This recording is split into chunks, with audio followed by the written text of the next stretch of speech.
Hello दोस्तों, मैं किशन स्वागत करता हूं आपका अपने इस यूट्यूब चैनल पर।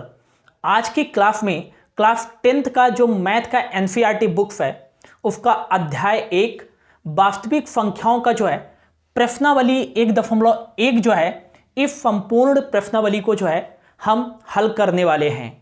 इससे पहले वाली वीडियो में जो पहली वीडियो हमने पोस्ट की थी उसमें हमने जो है संख्याओं के प्रकार कि संख्याएं कितनी प्रकार की होती हैं, भाज्य संख्याएं, अभाज्य संख्याएं, सम संख्याएं, विषम संख्याएं, सह अभाज्य संख्याएं कौन सी होती हैं, इन सब के बारे में जो है हमने पहली वीडियो में पढ़ लिया था। यदि आपने पहली वीडियो नहीं देखा है तो प्लीज पहली वीडियो जरूर देख लीजिएगा ताकि यह वाली जो क्लास हो रही है आपको अच्छे से समझ में आ जाए। और यदि आप नए हैं तो प्लीज दोस्तों चैनल को सब्सक्राइब कर लीजिएगा और आपका एक लाइक जो है हमें बहुत ज़्यादा मोटिवेशन देता है। और अपने जो भी फ्रेंड सर्कल हैं उसमें इस वीडियो को जरूर शेयर कीजिएगा। तो चलिए स्टार्ट करते हैं।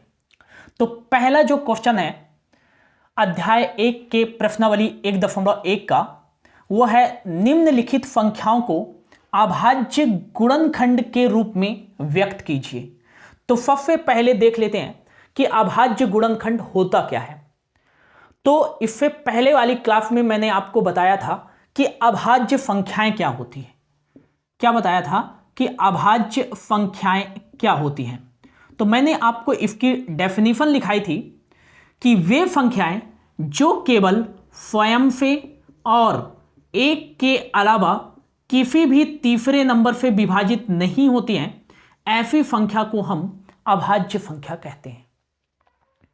जैसे यहां पास हम ले लेते हैं एग्जाम्पल 2 जो है केवल 1 के टेबल में आता है और स्वयं 2 के टेबल में आता है।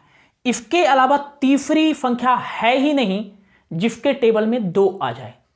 अर्थात ये जो है अभाज्य संख्या के परिभाषा से मिलता जुलता है, इसलिए जो 2 है वो अभाज्य संख्या है। अर्थात 2 जो है केवल 1 के टेबल में और स्वयं के टेबल में आता है, इसलिए 2 अभाज्य संख्या। इसी प्रकार दूसरा एग्जाम्पल लेते हैं, जैसे 7 जो है वो केवल 1 के टेबल में और स्वयं 7 के टेबल में आता है और बाकी किसी भी तीसरे के टेबल में नहीं आता है, इसलिए ये जो 7 है ये भी जो है अभाज्य संख्या है। मतलब किसी भी संख्या को जो है चाहे वो भाज्य हो चाहे और कोई संख्या हो, चाहे सम हो चाहे विषम, उन संख्याओं को जो है 2 अभाज्य संख्याओं के रूप में व्यक्त करना। जैसे 2 हो गया, 3 अभाज्य संख्या हो गया, 7 अभाज्य संख्या हो, इस रूप में बदलना ही जो है अभाज्य गुणनखंड कहलाता है। जैसे एग्जाम्पल के तौर पर जो है हम ले लेते हैं 16 को ले लेते हैं। तो 16 को देखेंगे कि इसके जो है अभाज्य गुणनखंड क्या होंगे। तो एक चीज आपको यहां पास नोट में याद रखना है कि यदि किसी भी संख्या के लास्ट में क्या है 0 हो या 2 हो या 4 हो या 6 हो या 8 हो, यदि ये संख्याएं लास्ट में हैं तो वो संख्या जो है हमेशा 2 से डिविजिबल अर्थात 2 से कटेगी या 2 से विभाजित होगी। दूसरी कंडीशन है यदि किसी भी संख्या के लास्ट में 1 है या फिर 3 है या फिर 5 है या फिर 7 है या फिर 9 है, तो वो संख्या जो है या तो 3 से कटेगी या तो 5 से कटेगी या तो 7 से कटेगी। और 5 से तभी कटेगी जब इन अंकों का योगफल जो है किससे डिविजिबल हो 5 से, या लास्ट में 5 है तो वैसे देख लेंगे, ठीक है ना। और यदि किसी भी संख्या के लास्ट में 5 है तो वो 5 से कटेगी जैसा कि हमने बताया। अब यहां पास देखो 16 है, इसके लास्ट में कौन सा नंबर है बताओ 6 है, और यदि किसी भी नंबर के लास्ट में 6 रहे तो वो हमेशा किससे कटेगा 2 से कटेगा। तो यहां पास लिखो 2 और यहां पास 2 का पहाड़ा जितने बार जाए 16 में उतना लिखना है। जैसे 2 का पहाड़ा 16 में कितने बार जाएगा, तो 2 1 के 2, 2 दूना 4, 2 त्याई 6, 2 चौको 8, 2 पंचे 10, 2 छिक्का 12, 2 सत्ते 14, 2 अट्ठे 16। मतलब 2 का पहाड़ा 16 में कितने बार जा रहा 8 बार जा रहा है। तो पहले 2 लिखना है यहां जिसका हम पहाड़ा पढ़ रहे हैं, और जितने बार पहाड़ा जा रहा है 16 में उतना यहां लिख देंगे। जैसे 2 का पहाड़ा हमने 8 बार पढ़ा तो 16 आ गया। समझ में आया कि नहीं है? ओके। अब देखो ये नंबर के लास्ट में जो है ये अकेला नंबर है 8 है, और मैंने बताया था कि यदि किसी भी नंबर के लास्ट में 8 रहे तो वो किससे कटेगा? 2 से कटेगा। तो 2 से काटो तो 2 का पहाड़ा 8 में कितने बार जाएगा? 4 बार जाएगा। तो 2 चौके कितना हो जाएगा? 8 हो जाएगा। अब इस नंबर के जो है लास्ट में अकेला नंबर है 4 है, ठीक है ना? तो 4 है तो ये भी 2 से कटेगा, तो फिर से 2 से काटो तो 2 का टेबल जो है 4 में कितने बार जाएगा? 2 1 के 2, 2 2 ना 4, मतलब 2 बार जा रहा है। तो 2 का पहाड़ा पढ़ा 2 बार गया 4 में, तो 2 दूनी 4 यहां लिख दे। अब 2 का पहाड़ा 2 में कितने बार जाएगा? 2 का पहाड़ा कितनी बार पढ़ोगे कि 2 ही आ जाए? तो 1 बार पढ़ोगे। 2 1 के 2, तो 2 1 के 2, और जब तक 1 ना आ जाए तब तक हमको इसको करते रहना। ओके, तो हम इसको व्यक्त कर सकते हैं कि 16 के अभाज्य गुणनखंड क्या क्या है। तो यहां पास लिखना है 16 के अभाज्य गुणनखंड, अभाज्य गुणनखंड। तो ये जो 16 के अभाज्य गुणनखंड हो जाएंगे क्या है? 2 गुणे 2 गुणे 2 गुणे 2, मतलब 2 गुणे 2 गुणे 2 गुणे 2, मतलब ये जो है 16 को हमने अभाज्य गुणनखंड के रूप में व्यक्त कर दिया, ठीक है ना? इसी प्रकार दूसरा नंबर लेते हैं, जैसे हम ले लेते हैं 21। 21 को अभाज्य गुणनखंड के रूप में व्यक्त करना है। तो जैसे यहां पास देखो 1 है लास्ट में, तो मैंने बताया था कि यदि किसी भी नंबर के लास्ट में 1 रहे तो पहले 3 से काटो, तो 3 से काटो तो 3 का पहाड़ा 21 में कितने बार जाएगा? तो 3 फत्ते 21 आता है। तो जिसका हमने पहाड़ा पढ़ा यहां लिखेंगे, जितने बार पहाड़ा पढ़ा हमने यहां लिखना है। अब बताओ 7 जो है लास्ट में, तो 7 क्या 2 के पहाड़े में आता है? नहीं आता। क्या 3 के पहाड़े में आता है? नहीं आता है। क्या 5 के पहाड़े में आता है? नहीं आता है। क्या 6 के पहाड़े में आता है? नहीं आता। क्या 7 के पहाड़े में आता है? हाँ, 7 के पहाड़े में जो है ये जो है 7 आता है। तो यहां पास 7 का पहाड़ा कितने बार पढ़े कि 7 आ जाए? 7 1 के 7, तो यहां पास 1 आ गया, तो अब यहां तक जो, तो 21 के अभाज्य गुणनखंड क्या हो जाएंगे बताओ? 21 के अभाज्य गुणनखंड जो हो जाएंगे वो हो जाएगा, आपको याद रखना है 3 गुणे 7, 3 गुणे 7। इस तरह से जो है आपको याद रखना है कि अभाज्य गुणनखंड कैसे ज्ञात किया जाता है, ठीक है ना? होप आपको अच्छे से समझ में आया हुआ, ठीक है ना?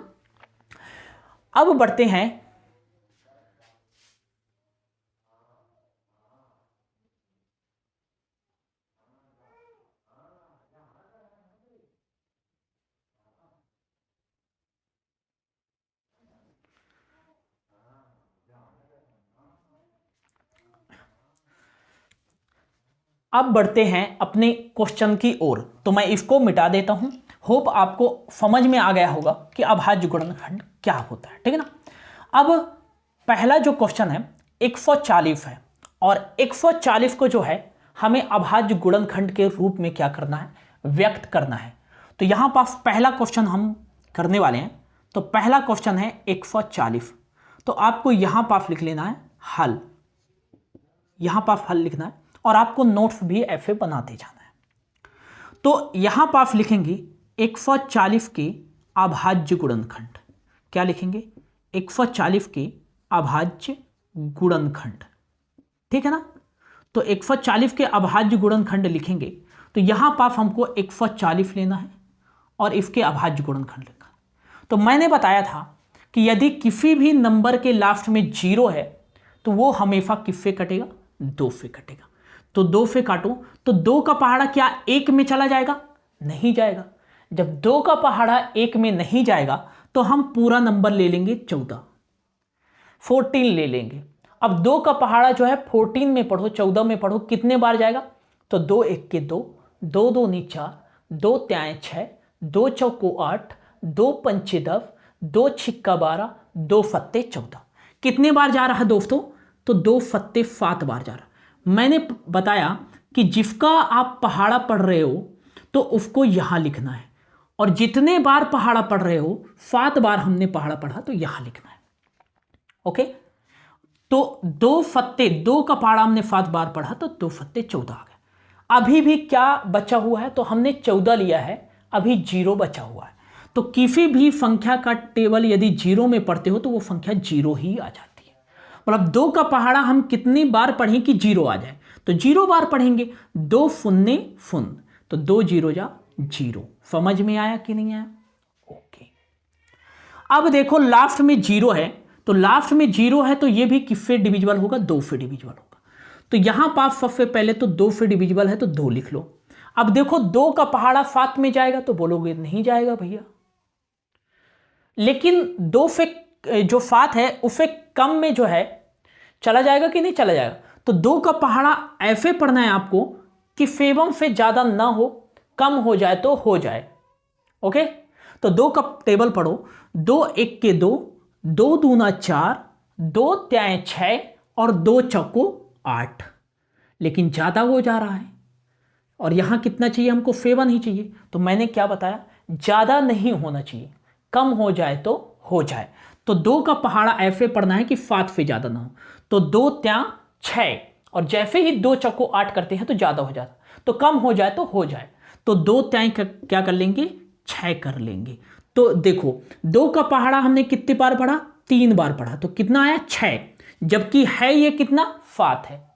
तो अभी भी हमने इससे 6 लिया है ना, अभी भी कितना बचा हुआ है? इससे 1 बचा हुआ है। तो 6 तो ले लिया, अब बचा जो 1 है उसको हम दे देंगे 0 को। तो जब हम ये वाले 1 को 0 को देंगे तो ये बन जाएगा कितना? 10 बन जाएगा।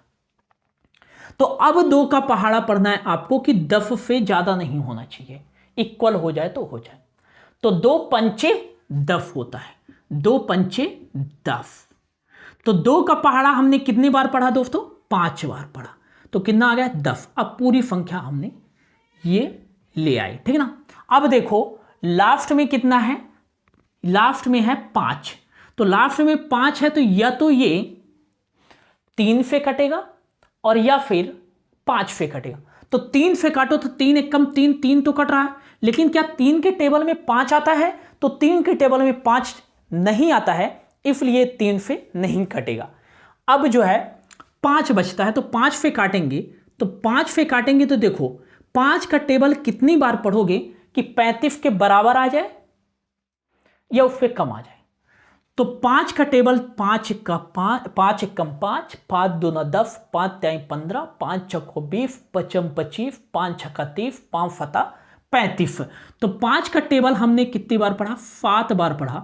तो कितना आ गया दोस्तों? 35 आ गया। तो यहां पास हमने 5 का पढ़ा कितनी बार पढ़ा? 7 बार। तो 5 जिसका टेबल पढ़ा हमने यहां लिखा और जितने बार पढ़ा तो यहां लिख दिया।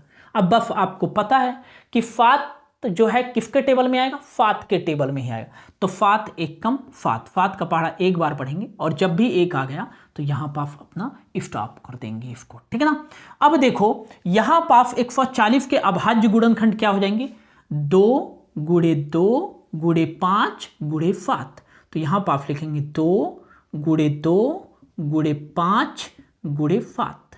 अब यहां पास देखो यदि कोई भी नंबर है जैसे 3 गुणे 3 गुणे 3, तो इसको क्या लिख सकते हैं? 3 की पावर 3 लिख सकते हैं। या कोई भी संख्या है जैसे 5 गुणे 5, तो 2 ठो 5 है तो 5 की पावर 2 लिख सकते हैं, है ना।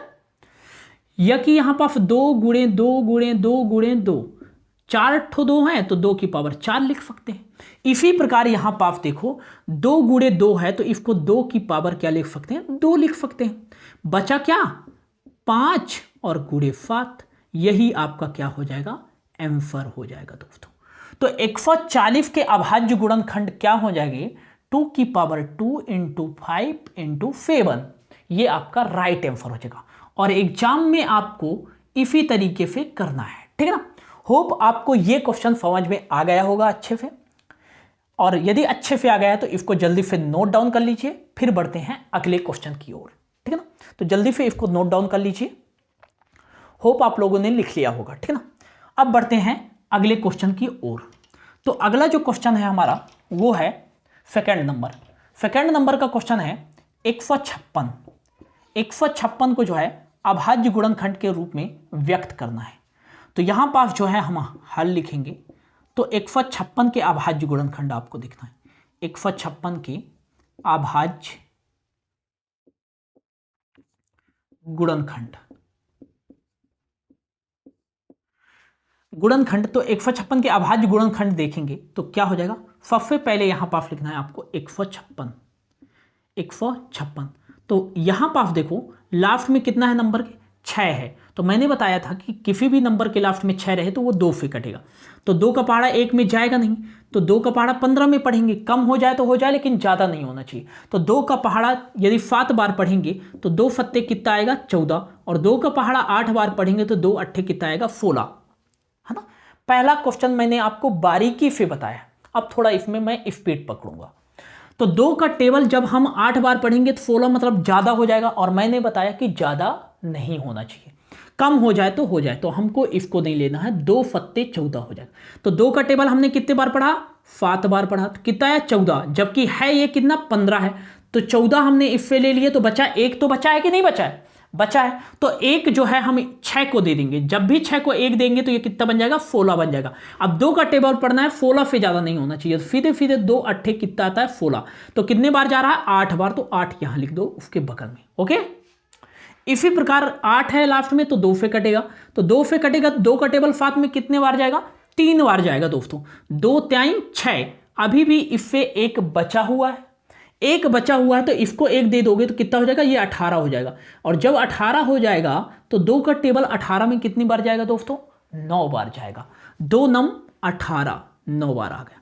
अब देखो ये लास्ट में कितना है 9 है, तो क्या यदि किसी संख्या के लास्ट में 9 होता है तो क्या वो 2 से कट सकता है, नहीं कटेगा। यदि किसी संख्या के लास्ट में 9 है तो वो संख्या या 3 से कटेगी या तो 7 से कटेगी, 5 से नहीं कटेगी, ठीक है ना, ये आपको याद रखना है। तो यदि किसी संख्या के लास्ट में 9 है तो वो 3 से पहले काटेंगे, तो 3 से काटो तो देखो 3 का टेबल जो है 3 में कितनी बार जाएगा दोस्तों, 1 बार जाएगा। तो 3 1 कम 3, 1 बार जा रहा है कि नहीं जा रहा है, 1 बार जा रहा है, तो यहाँ 1। क्या 3 से अभी भी कुछ बच रहा नहीं, हमने पूरा 3 ले लिया। अब 3 का टेबल 9 में बताओ कितने बार जाएगा, 3 त्रिकाई 9, 3 बार जा रहा है, तो 3 त्रिकाई 9। अब ये बताओ क्या 13 के अलावा ऐसी कोई संख्या है जिसके टेबल में 13 आता हो, तो 13 के टेबल में ही आता है ना। तो 13 से ही 13 जो है 13 से ही कटेगा, तो 13 1 कम 13, 13 का टेबल 1 बार पढ़ेंगे तो 13 1 कम 13 आ जाएगा बस। तो हम लिखेंगे कि 156 के अभाज्य गुणनखंड क्या होंगे, तो आपको लिखना है क्या आ जाएगा 2 गुणे 2 गुणे 3 गुणे 13, तो 2 गुणे 2 गुणे 3 गुणे 13। इसको क्या लिख सकते हैं 2 की पावर 2 गुणे 3 गुणे 13। यही हमारा क्या हो जाएगा आंसर हो जाएगा, यही हमारा क्या हो जाएगा आंसर हो जाएगा, ठीक है ना। तो जल्दी से इसको लिख लीजिए, फिर बढ़ते हैं अगले क्वेश्चन की ओर, ठीक है ना। जल्दी से इसको नोट डाउन कर लीजिए, फिर बढ़ते हैं अगले क्वेश्चन की ओर, ठीक है ना। होप आप लोगों ने जो है इसको लिख लिया होगा। अब अगला जो क्वेश्चन है हमारा वो है 3825। 3825 के अभाज्य गुणनखंड क्या होंगे, ठीक है ना। तो तीसरा वाला जो क्वेश्चन है तीसरे नंबर का वो है 3825। तो यहां पास आपको हल लिखना है और यहां पास लिखना है 3825 के अभाज्य गुणनखंड। 3825 के अभाज्य गुणनखंड, अभाज्य गुणनखंड। तो 3825 के जो है अभाज्य गुणनखंड क्या होंगे, है ना। तो यहां पास जो है सबसे पहले आपको यहां लिखना है 3825, ठीक है ना। 3825 लिखना है, तो लास्ट में कितना है आपका, लास्ट में 5 है। तो मैंने बताया था कि यदि लास्ट में 5 है तो वो संख्या तभी 3 से कटेगी जब पूरे संख्याओं का योग जो है 3 से कटे। तो क्या 8 और 3 कितना हो जाएगा 11 हो जाएगा, 11 और 2 कितना हो जाएगा 13, और 13 और 5 कितना हो जाएगा 18 हो जाएगा। मतलब इन संख्याओं का योग जो है 3 से कट रहा है कि नहीं कट रहा, कट रहा, 3 छंग 18, मतलब ये संख्या 3 से कटेगी। तो पहले हम इसको 3 से काटेंगे, 3 से भी कटेगी 5 से, तो पहले छोटी संख्या 3 से काटो, ठीक है ना। 3 से काटेंगे तो 3 का टेबल 3 में कितने बार जाएगा 1 बार जाएगा, 3 1 कम 3, जितने बार जाएगा उतना यहां लिख दो। अब 3 का टेबल 8 में जाएगा कि नहीं जाएगा, बिल्कुल चला जाएगा। 3 का टेबल 8 में कितने बार जाएगा 3 1 के 3, 3 2 9 6, 3 त्रिकाई 9, ज्यादा हो जा रहा है लेकिन हमको 8 तक ही जाना, तो कम हो जाए तो हो जाए। तो 3 त्रिका 9, तो उससे 1 कम लो, 3 दूना 6। तो 3 दूना 6 कितने बार जा रहा है बताओ? 3 दूना 6 2 बार जा रहा है, तो 2 बार ले लेंगे। तो 6 ही आया है, जबकि है कितना 8। तो 8 से हमने 6 ले लिया, तो बचा कितना 2। अब ये वाला जो 2 है, इस 2 को दे दो तो ये कितना हो जाएगा 22। तो 22, तो 3 का टेबल अब पढ़ना है, 22 से ज्यादा नहीं होना चाहिए। तो 3 फते 21, 3 अट्ठे 24 ज्यादा हो जाएगा, तो 3 फते 21 ही लेना है। तो 7 बार जा रहा है, तो 3 फते 21। तो हम इससे जो है 21 मतलब 21 ले लिए, और जबकि था ये कितना 22, तो बचा 1 अभी बच रहा है कि नहीं बच रहा? तो ये वाला 1 इसको दे दोगे तो ये 15 हो जाएगा। तो 3 का टेबल 15 में पढ़ोगे तो 3 पचे 15 पूरा का पूरा चला जाएगा, तो 5 बार जाएगा। समझ में आया कि नहीं आया? होप आपको अच्छे से समझ में आ गया। अब ये जो है, यदि ये संख्याओं का योग जो है 3 से कटता है, तो ये संख्या 3 से कटेगी। तो 7 5 12, 12 और 2 कितना हो जाएगा 14, और 1 15, मतलब 3 के टेबल में 15 आता है, तो 3 से काटो। तो 3 का टेबल 1 में नहीं जाएगा, तो क्या ले लेंगे? ये दोनों संख्याओं को ले लेंगे। अब 3 का टेबल पढ़ना है, 12 से ज्यादा नहीं होना चाहिए, तो 3 चौके 12। ओके, अब 3 का टेबल पढ़ना है, 7 से ज्यादा नहीं होना चाहिए। 12 का 12 पूरा ले लिए, अभी क्या कोई कुछ बचा 12 से? नहीं बचा, तो इसलिए इसमें ट्रांसफर नहीं करेंगे। तो 3 का टेबल पढ़ना है, 7 से ज्यादा नहीं होना चाहिए। 3 दूना 6, अब इससे हमने 6 लिया, जबकि है कितना 7, तो 1 बचा, तो इसको दे दो तो ये 15 हो जाएगा। तो 3 पचे कितना हो जाएगा 15। समझ में आया कि नहीं आया? आ गया। ओके, अब देखो क्या इन संख्याओं का योग 3 से कटेगा? 5 और 2 कितना हो जाएगा 7, 7 और 4 कितना हो जाएगा 11। क्या 11 जो है 3 के टेबल में आता है? नहीं आता है, इसलिए 3 से अब नहीं कटेगा, तो अब किस से कटेगा? 5 से कटेगा। लास्ट में 5 है, तो 5 से कटेगा ही कटेगा। तो 5 से काटो, तो 5 क्या जो है 5 के टेबल में 4 आता है क्या? नहीं आता। अब दोनों संख्याओं को ले लो, तो क्या 5 के टेबल में 42 आ जाएगा? 42 तो नहीं आएगा, लेकिन उससे छोटी संख्या आ जाएगी, ठीक है ना, और बड़ी संख्या भी आ जाएगी। तो 5 का टेबल ऐसे पढ़ना है आपको कि 42 से ज्यादा नहीं होना चाहिए। तो 5 अठे कितना होता है 40, 5 अठे 40, 5 नया 45, मतलब ज्यादा हो जाएगा। तो ज्यादा हमको नहीं लेना है, कम हो जाए तो हो जाए। तो 5 अठे 40 कितनी बार हमने पढ़ा? 8 बार पढ़ा। तो 5 जिसका टेबल पढ़ रहे हो यहां लिखो, जितने बार पढ़ रहे हो यहां लिखो। 5 अठे 40। अब हमने इससे जो है 40 लिया, अभी कितना बचा है 2। तो जब 2 इसको दे देंगे 5 को, तो ये हो जाएगा 25। अब 5 का टेबल कितनी बार पढ़ेंगे? 25 आ जाए, 5 बार पढ़ेंगे, तो 5 25 आ जाएगा। इस तरीके समझ में आया कि नहीं आया? अब आपको पता होना चाहिए कि 8 5 कितना होता है? तो 8 5 13, 13 भी 3 के टेबल में नहीं आता, तो 5 से ही कटेगा। तो 5 से कट करो, तो 5 का टेबल जो है 8 में कितने बार जाएगा? 5 1 कम 5, 5 दूना 10, 2 बार में ज्यादा हो जा रहा है, तो 1 बार ही करो। तो 5 1 कम 5, बचा कितना? इससे हमने 5 लिया, अभी कितना बचा है? 3 बचा है। तो 3 जब 5 को दे दोगे तो ये 35 हो जाएगा। तो 5 का टेबल कितने बार पढ़ोगे? 35 से ज्यादा नहीं हो, तो 5 फते 35, 7 बार हमने पढ़ा, तो 35 से ज्यादा नहीं होगा। ओके, तो ये 17 आ गया। अब ये बताओ 17 जो है एक और स्वयं के अलावा, मतलब 17 के टेबल के अलावा और किसी के टेबल में आता है क्या? क्या 17 3 के टेबल में आता है? क्या 4 के टेबल में आता है? क्या 2 के टेबल में आता है? क्या 5 के टेबल में आता है? क्या 6 के टेबल में आता है? क्या 11 के टेबल? नहीं आता। केवल 17 जो है 17 के टेबल में ही आएगा, इसलिए जो 17 है वो 17 से ही कटेगा। तो 17 1 कम 17, एक बार पढ़ेंगे तो 17 आ जाएगा। तो इस तरह से जब 1 आ गया तो हम ये जो है बंद कर देंगे, ठीक है ना। तो 3825 के अभाज्य गुणनखंड क्या हो जाएंगे? 3 गुणे 3 गुणे 5 गुणे 5 गुणे 17। तो यहां पर आप लिख देंगे 3 गुणे 3 गुणे 5 गुणे 5 गुणे 17। तो 3 गुणे 3 को क्या लिख सकते हैं? 3 की पावर 2 गुणे 5 को क्या लिख सकते हैं? 5 की पावर 2 गुणे क्या लिखें? 17। और यही आपका जो है आंसर हो जाएगा, ठीक है ना। होप आपको ये समझ में आ गया होगा। जल्दी से इसको जो है नोट डाउन कर लीजिए, फिर बढ़ते हैं अगले क्वेश्चन की ओर, ठीक है ना। तो जल्दी से नोट डाउन कर लीजिए, फिर बढ़ते हैं अगले क्वेश्चन की ओर, ठीक है। होप आप लोगों ने लिख लिया होगा। अब बढ़ते हैं अगले क्वेश्चन की ओर, ठीक है ना। तो अगला जो क्वेश्चन है हमारा वो है 5005। 5005 को जो है आपको अभाज्य गुणनखंड के रूप में व्यक्त करना है।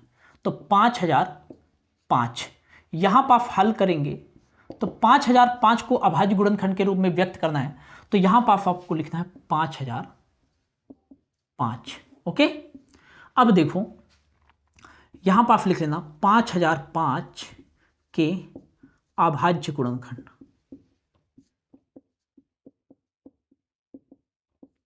ठीक है ना, क्या होंगे? तो देखो, जिन संख्याओं का, इन संख्याओं का यदि योग जो है 3 से कट रहा है तो पहले 3 से काटेंगे। 5 और 5 कितना होगा? 10। क्या 3 से कटेगा? 10 नहीं कटेगा, तो फिर 5 से काटो। तो 5 से काटोगे तो 5 का पहाड़ा 5 में कितने बार जाएगा? 1 बार, तो 5 एकम 5। फिर 5 का पहाड़ा 0 में कितने बार जाएगा? 0 बार। मैंने बताया कि किसी भी संख्या का 0 से मल्टीप्लाई करो तो 0 ही आता है ना। तो 5 का टेबल 0 में 0 बार जाएगा। फिर 5 का टेबल 0 में पढ़ना तो 0 बार जाएगा। फिर 5 एकम 5, मतलब ये कितना आ गया? 1001।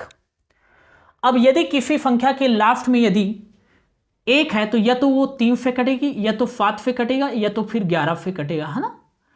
तो सबसे पहले देखो 3 से कटेगा तो क्या है? 3 त्रिका 9 बचा 1, तो 3 त्रिका 9 तो बचा 11, तो 11 के टेबल में नहीं है। 7 से भी नहीं कटेगा। इसको काटो सीधे 11 से। आप किससे काटोगे? 11 से। तो क्या 11 के टेबल में 10 आता है? तो ये दो संख्या भी, 11 के टेबल में 1 नहीं आता तो एक संख्या नहीं लेंगे, अब दो संख्या लेंगे। क्या 11 जो है के टेबल में 10 आता है? बिल्कुल नहीं आता है, तो अब तीनों संख्या ले लेंगे। मतलब 11 से यहां जो संख्या होनी चाहिए बड़ी ही होना चाहिए। तो अब ले लेंगे 100।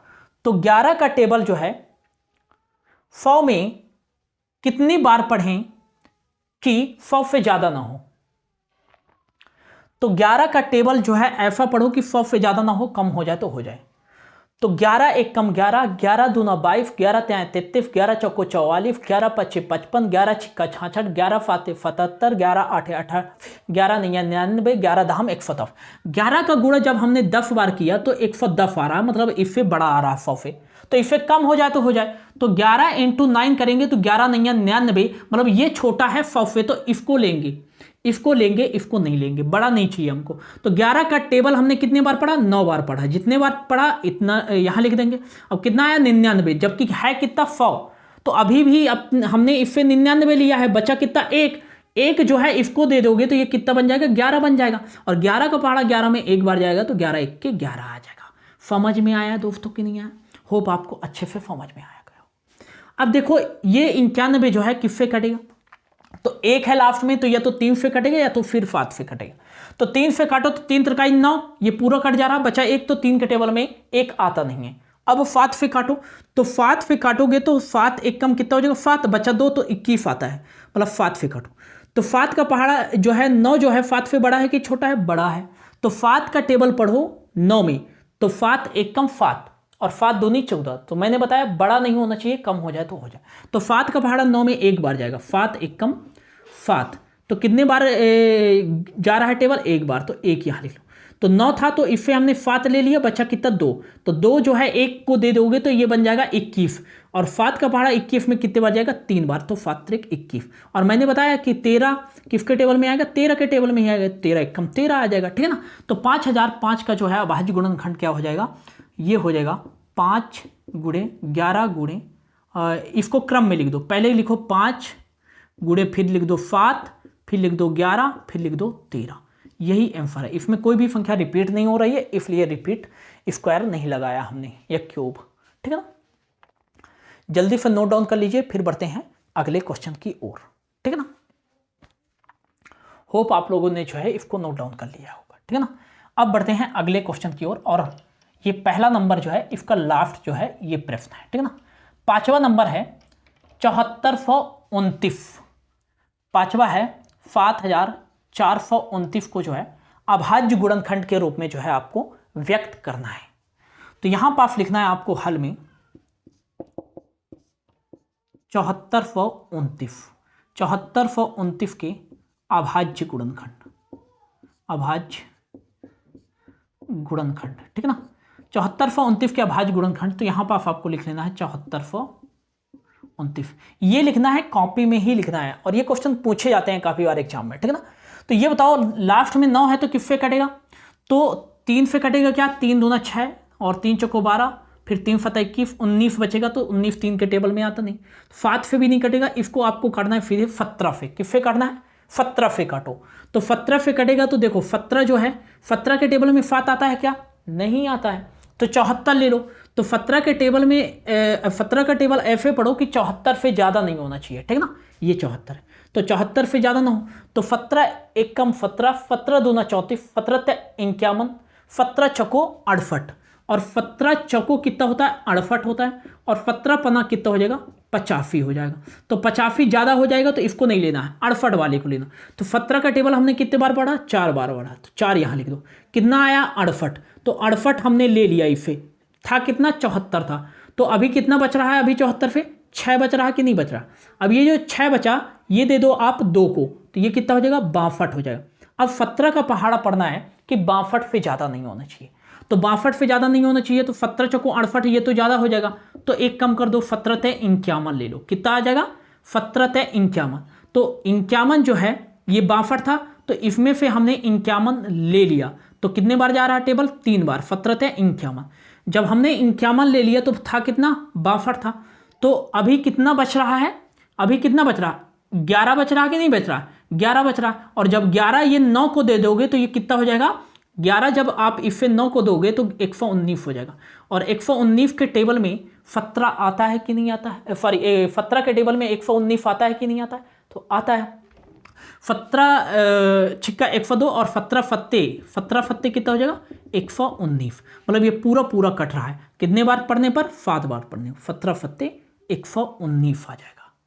समझ में आया कि नहीं आया। तो ये कितना आ गया 435 आ गया आपका, कितना आ गया 435, ठीक है ना। होप आपको ये समझ में आया होगा। अगला जो है 435 जो है ये किससे कटेगा, तो इसको काटो आप 19 से, सीधे किससे काटोगे 19 से। तो देखो 19 का टेबल जो है आप कितनी बार पढ़ोगे कि 43 से ज़्यादा नहीं होना चाहिए। 4 तो छोटा है तो 4 में जाएगा ही नहीं, तो 43 ले लो। तो 19 का टेबल हमको कितने बार पढ़ना है, 43 से ज़्यादा ना हो। तो 19 त्या 57 ज़्यादा हो जा रहा है, तो ज़्यादा वाले को नहीं लेना है। तो 19 दोनों कितना होता है 38, तो ये वाले को नहीं लेना है, ये वाले को लेना है।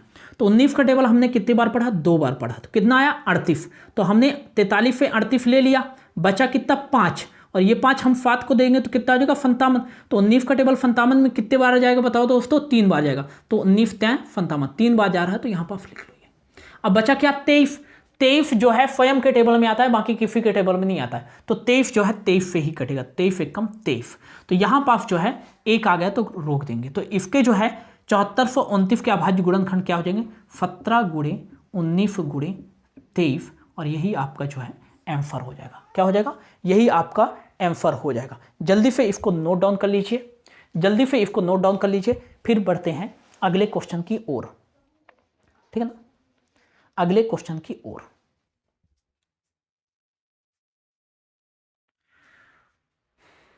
तो अब आ जाते हैं दोस्तों प्रश्नावली 1.1 का दूसरा क्वेश्चन। दूसरे क्वेश्चन में जो है 3 क्वेश्चन है, और ये क्वेश्चन क्या है कि पूर्णांकों के निम्नलिखित युग्मों के HCF और LCM ज्ञात कीजिए तथा इसकी जांच कीजिए कि 2 संख्याओं का गुणनफल बराबर HCF इंटू LCM है। तो इसमें 2 चीजों की बात की गई है, एक तो है HCF और एक है LCM। तो पहले हम जान लेते हैं कि HCF क्या होता है और दूसरा LCM क्या होता है। तो जल्दी से इसके बारे में देख लेते हैं ताकि हमको इन क्वेश्चन को करने में आसानी हो। तो सबसे पहले यहां पर आप देख लेते हैं HCF। HCF का मेरे प्यारे दोस्तों फुल फॉर्म जो होता है वो होता है हाईएस्ट कॉमन फैक्टर। क्या होता है, हाईएस्ट कॉमन फैक्टर। ये हो गया HCF, दोनों के एक साथ समझाऊंगा। और LCM का मेरे प्यारे दोस्तों होता है full form least common multiple. क्या होता है, लीस्ट कॉमन मल्टीपल, ठीक है ना। तो देखो HCF क्या होता है और LCM क्या होता है। मैं बोलूं कि ये बताओ, जैसे 12 और 16 है, 12 और 16 है, ये बताओ इनका जो है HCF कितना होगा। तो मेरे को ऐसी बड़ी से बड़ी संख्या ज्ञात करनी पड़ेगी, जैसे हाईएस्ट मतलब बड़ी से बड़ी, जिसके टेबल में 12 और 16 दोनों साथ में आए। फिर उससे आगे कोई भी ऐसी संख्या नहीं होना चाहिए जिसके टेबल में 12 और 16 एक साथ आना चाहिए। तो जैसे मैं बात करूं कि 12 और 16 किसके टेबल में आएंगे, एक साथ एक के टेबल में आएंगे ही आएंगे। 2 के पहाड़ा में 12 भी आएगा, 16 भी आता है कि नहीं आता है, हाँ आएगा। 2 छिक्का 12, 2 अट्ठे 16। और बताओ क्या 3 के पहाड़ा में 12 आएगा लेकिन 16 आएगा क्या, नहीं आएगा। तो ये 3 को नहीं लेना, क्योंकि दोनों नंबर साथ में आने चाहिए एक ही टेबल में। जैसे एक के टेबल में 12 भी आएगा 16, और एक के टेबल में सभी नंबर आएंगे, ये ध्यान रखना। लेकिन 2 के टेबल में 12 भी आ रहा है 16 भी आ रहा है, ऐसे टेबल को हमको लेना है। जैसे 3 के टेबल में 12 बफ आ रहा है तो इसको हमको नहीं लेना है। जैसे यहां पास मैं लिख देता हूं, यहां पास लिख देता हूं, जैसे एक के टेबल में तो आएगा ही आएगा। 2 कहा आ गया तो 2 एक कम 2, 2 दूना 4, 2 त्यां 6, 2 चौको 8, 2 पंचे 10, 2 छिक्का 12, 2 फाते 14, 2 अट्ठे 16, 2 नाम 18, 2 दाम 20।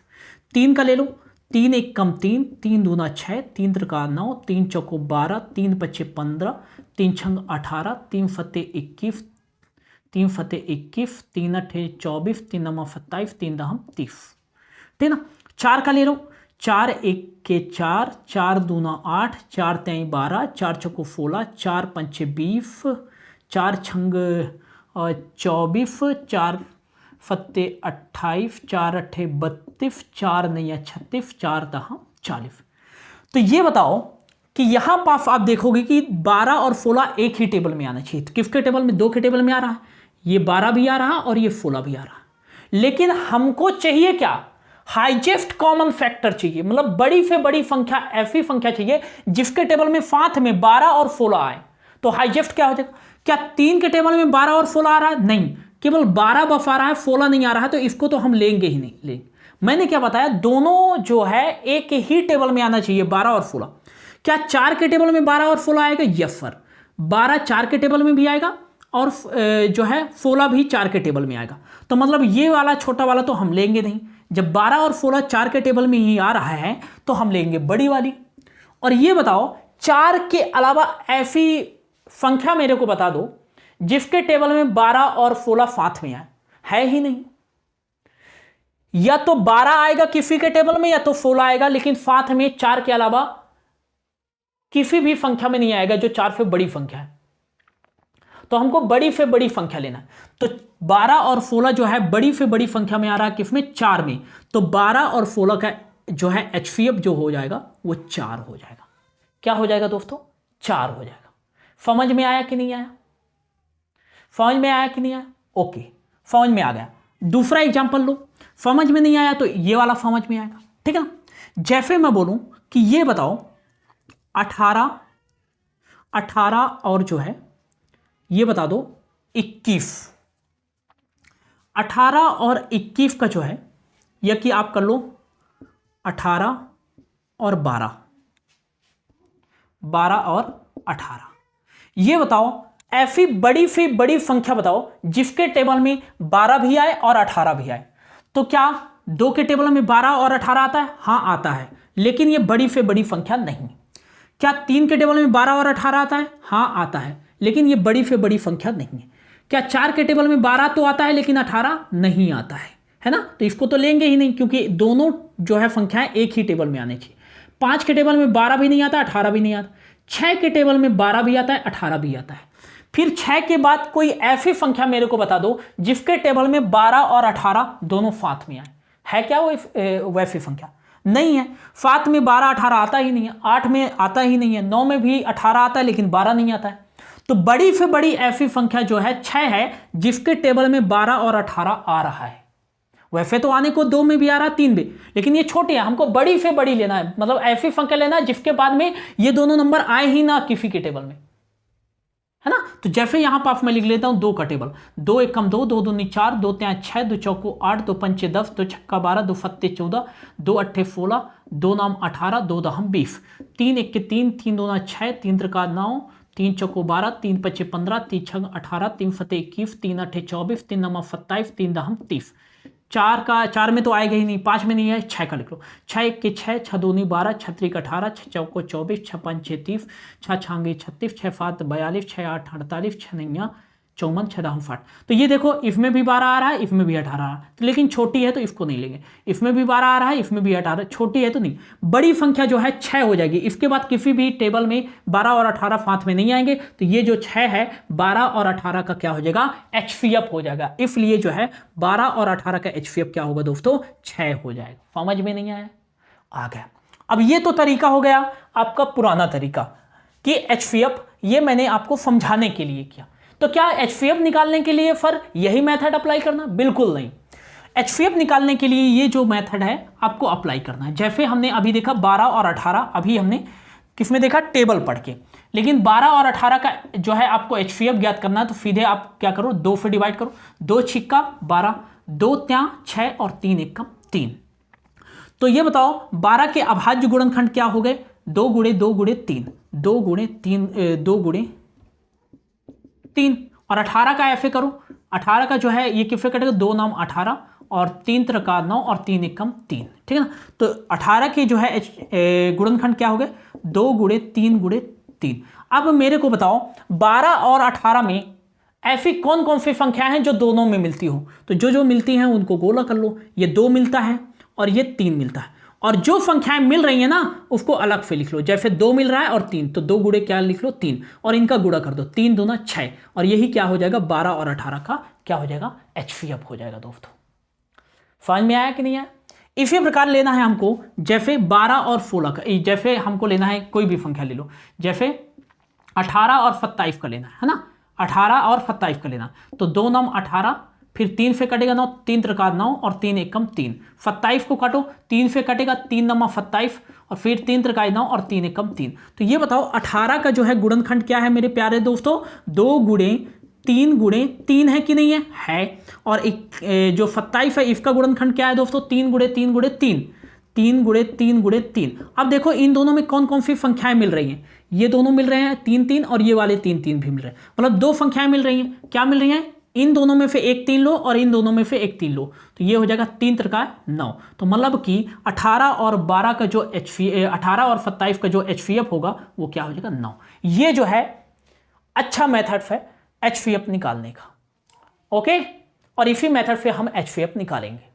तो होप आपको जो है HCF वाला ये जो है हाईएस्ट कॉमन फैक्टर समझ में आ गया होगा। अब बढ़ते हैं अगले एलसीएम की ओर। एलसीएम क्या होता है, तो एलसीएम जो होता है ना मेरे प्यारे दोस्तों, वो होता है लीस्ट कॉमन फैक्टर, मतलब कम से कम वह संख्या जिसके टेबल में आते हो दोनों। तो एलसीएम जैसे मैं बात करूं कि ये बताओ 12 और 18 का जो है एलसीएम कितना होगा, 12 और 18 का जो है एलसीएम कितना होगा, या कि सिंपल से ले लेते हैं, बताओ 2 और 5 का एलसीएम क्या होगा। तो सबसे पहले 2 और 5 का एलसीएम लेते हैं, ठीक है ना। तो 2 और 5 का एलसीएम, तो सबसे पहले 2 का टेबल लिखो, 2 एकम 2, 2 दूना 4, 2 त्याई 6, 2 चौको 8, 2 पंचे 10, 2 छक्का 12, 2 सत्ते 14, 2 आठे 16, 2 नाम 18, 2 दहम 20। अब फिर 5 का, 2 और 5 का चाहिए, 5 का लिखो, 5 एक के 5, 5 दूना 10, 5 त्याई 15, 5 छक्को 20, 5 25, 5 छक्के 30, 5 सत्ते 35, 5 अट्ठे 40, 5 नमा 45, 5 दहम 50। तो ये बताओ ऐसी कौन सी संख्या छोटी से छोटी संख्या है जो 2 के टेबल में भी आए और 5 के टेबल में भी आए। तो 2 के टेबल में और 5 के टेबल में कौन कौन सी संख्या आ रही है, तो पहली संख्या जो है ये है 10, जो 2 के टेबल में भी आ रही है, 5 के टेबल में भी आ रही है। दूसरी जो संख्या है वो है 20, जो 2 के टेबल में भी आ रही है और 5 के टेबल में भी आ रही है। तो मेरे को यह बताओ आप कि छोटी से छोटी संख्या कौन सी है जो 2 के टेबल में भी आए और 5 के टेबल में साथ में आता है। तो छोटी से छोटी संख्या है 10, और यही जो हो जाएगा आपका 2 और 5 का एलसीएम हो जाएगा। तो 2 और 5 का एलसीएम क्या होगा मेरे प्यारे दोस्तों, 10 होगा। जबकि एचसीएफ में क्या होता था मेरे प्यारे दोस्तों, एचसीएफ में ये देखते थे कि जो ये 18 और 27 हैं वो किसके टेबल में आ रहे हैं, 9 के टेबल में। जबकि एलसीएम में हम लेते हैं कि 2 और 5 के, मतलब ये जो 10 आ रहा है वो किसके टेबल में आ रहा है, 2 और 5 के। और देखो एग्जांपल, और देखो जैसे हमको लेना है कि ये बताओ 12 और 18 का जो है एलसीएम क्या होगा, 12 और 18 का एलसीएम, 18 का एल्फियम। तो 12 और 18 का एल्फियम क्या होगा? तो सबसे पहले 12 का टेबल लिखो, जिसका पूछा जाए उसी का टेबल लिखना। तो 12 एकम 12, 12 दूना 24, 12 के इधर लिख लो, 12 एकम 12, 12 दूना 24, 12 तेई 36, 12 चको 48, 12 पंचे 60, 12 छंग 72, 12 फत्ते 84, 12 अट्ठे 96, 12 नैया 108, 12 दहम 120। अब 18 का पूछा तो 18 का लिखो, 18 एकम 18, 18 दूना 36, 18 तेई 54, 18 चको 72, 18 पंचे 90, 18 छिक्का 108, 18 फत्ते 126, 18 अट्ठे 144, 18 नैया 162, 18 दाम 180। अब ये बताओ कि 12 और 18 के टेबल में ऐसी कौन सी संख्या हैं जो दोनों के टेबल में आ रही हैं? तो ये देखो, पहला 12 के टेबल में भी 36 आ रहा है और 18 के टेबल में भी 36 आ रहा है। दूसरा 12 के टेबल में भी 72 आ रहा है, 18 के टेबल में भी 72 आ रहा है। तीसरा 12 के टेबल में भी 108 आ रहा है, 18 के टेबल में भी 108। मतलब 3 ऐसी संख्याएं हैं जो 12 के टेबल में भी आ रही है, 18 के टेबल। तो क्या तीनों एल्फियम हो जाएगी? नहीं, छोटी से छोटी संख्या ऐसा बताओ जो 12 के टेबल में भी आते हो, 18 के टेबल में। तो वो कौन सा है? छोटी संख्या 36 है। और यही जो है 12 और 18 का क्या हो जाएगा मेरे प्यारे दोस्तों? एल्फियम हो जाएगा 36। समझ में आया? तो चलिए, होप आपको समझ में आ गया होगा कि HCF और एल्फियम कैसे निकालते हैं। तो एल्फियम कैसे निकालेंगे? तो मान लो 12 और 18 का एल्फियम निकालना है, तो सबसे पहले इसके अभाज्य गुणनखंड करो। 2 छिक्का 12, 2 त्या 6 और 3 एकम 3। और यहाँ पास जो है इनका एल्फियम निकालना है, तो 2 नम 18, 3 त्रिका 9 और 3 एकम 3। तो ये बताओ 12 का जो है अभाज्य गुणनखंड क्या हो गया? 2 गुणे 2 गुणे 3। और 18 का गुणनखंड क्या हो गया? 2 गुणे 3 गुणे 3। दोनों में मिल क्या रहा है? 3 मिल रहा है और क्या मिल रहा है? 2 मिल रहा है। तो बस HCF क्या हो जाएगा? जिसमें गोला लगा हुआ है। HCF क्या हो जाएगा? जिसमें गोला लगा हुआ। तो इन दोनों गोलों में से इससे एक 2 लोगे और इससे एक 3 लोगे, तो इनका जो 12 और 18 का HCF हो जाएगा वो 6 हो जाएगा। और एल्फियम क्या होगा दोस्तों? एल्फियम जो बचे हुए नंबर है, जैसे ये बचा है 2 और 3 जिनमें गोला नहीं लगा है, 2 और 3 को लिखो जिसमें गोला नहीं लगा हुआ है, और जिसमें जो गोला लगा हुआ है इसमें से एक 3 लो और इसमें से एक 2 लो। तो ये 3 ले लीजिए और ये 2 ले लीजिए और इन सब का गुणा कर दो। 2 त्याई कितना होता है? 6 और 36 कितना होता है? 18 और 18 दोनों कितना होता है? 36। और ये क्या हो गया? इनका एल्फियम हो गया। ओके, तो चलिए स्टार्ट करते हैं ये दूसरे नंबर का पहला क्वेश्चन, ठीक है ना। तो यहां पर जो पहला क्वेश्चन है, हमको क्या करना है कि इनका एल्फियम भी निकालना है और HCF भी निकालना है, और साथ ही हमको ये वाला सूत्र लगा के इनका जो है हमको ज्ञात करना है, मतलब जांच ज्ञात करना है ना, कि जांच मतलब ये सही है हमारा कि नहीं है। तो पहला क्वेश्चन है हमारा 26 और 91। क्या है? 26 और 91। तो 26 का जो आपका हल लिखेंगे, तो 26 का जो है आपको रफ कार्य करना है, ठीक है ना। यहाँ पर तो 26 के अभाज्य गुणनखंड लिखो, 26 के अभाज्य गुणनखंड इसी तरह नोट्स में लिखना है आपको, ठीक है ना। अभाज्य गुणनखंड, और दूसरा लिखो 91 के अभाज्य गुणनखंड, अभाज्य गुणनखंड, ठीक है ना। तो सबसे पहले यहां पास आपको जो है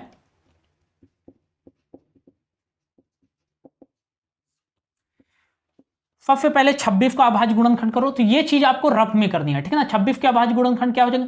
2 एकम 2, 2 का पाड़ा 1 में, 2 का पाड़ा 2 में 1 बार जाएगा, और 2 त्याई 6 3 बार जाएगा, और 13 किससे कटेगा? 13 से कटेगा, 13 एकम 13। तो 26 के अभाज्य गुणनखंड क्या आ गए मेरे प्यारे दोस्तों? 2 गुणे 13। ओके, इसी प्रकार 91 का जो है अभाज्य गुणनखंड देखो, तो 91 किससे कटे? ये लास्ट में 1 है तो 7 से कटेगा, तो 7 एकम 7, बचा कितना? 2, तो इसको दे देंगे तो 7 21 हो जाएगा, और 13 एकम 13 आ जाएगा। क्या आ जाएगा? 13 एकम 13 आ जाएगा। तो ये क्या हो गया? 7 गुणे 13। क्या आ गया? 7 गुणे 13। तो इसके अभाज्य गुणनखंड क्या हो गया बताओ? तो यहां पास इनका जो HCF हो जाएगा। HCF क्या होता है? जो दोनों में मिलता है, और दोनों में क्या मिल रहा है बताओ? 13 मिल रहा है। तो यहां पास ये गोला नहीं करना है आपको, ठीक है ना। ये 13 दोनों में मिल रहा है, तो 13 क्या हो जाएगा? इनका HCF हो जाएगा, हाईएस्ट कॉमन फैक्टर हो जाएगा। क्या हो जाएगा दोस्तों? हाईएस्ट कॉमन फैक्टर जो है आपका क्या हो जाएगा? 13 हो जाएगा, है ना।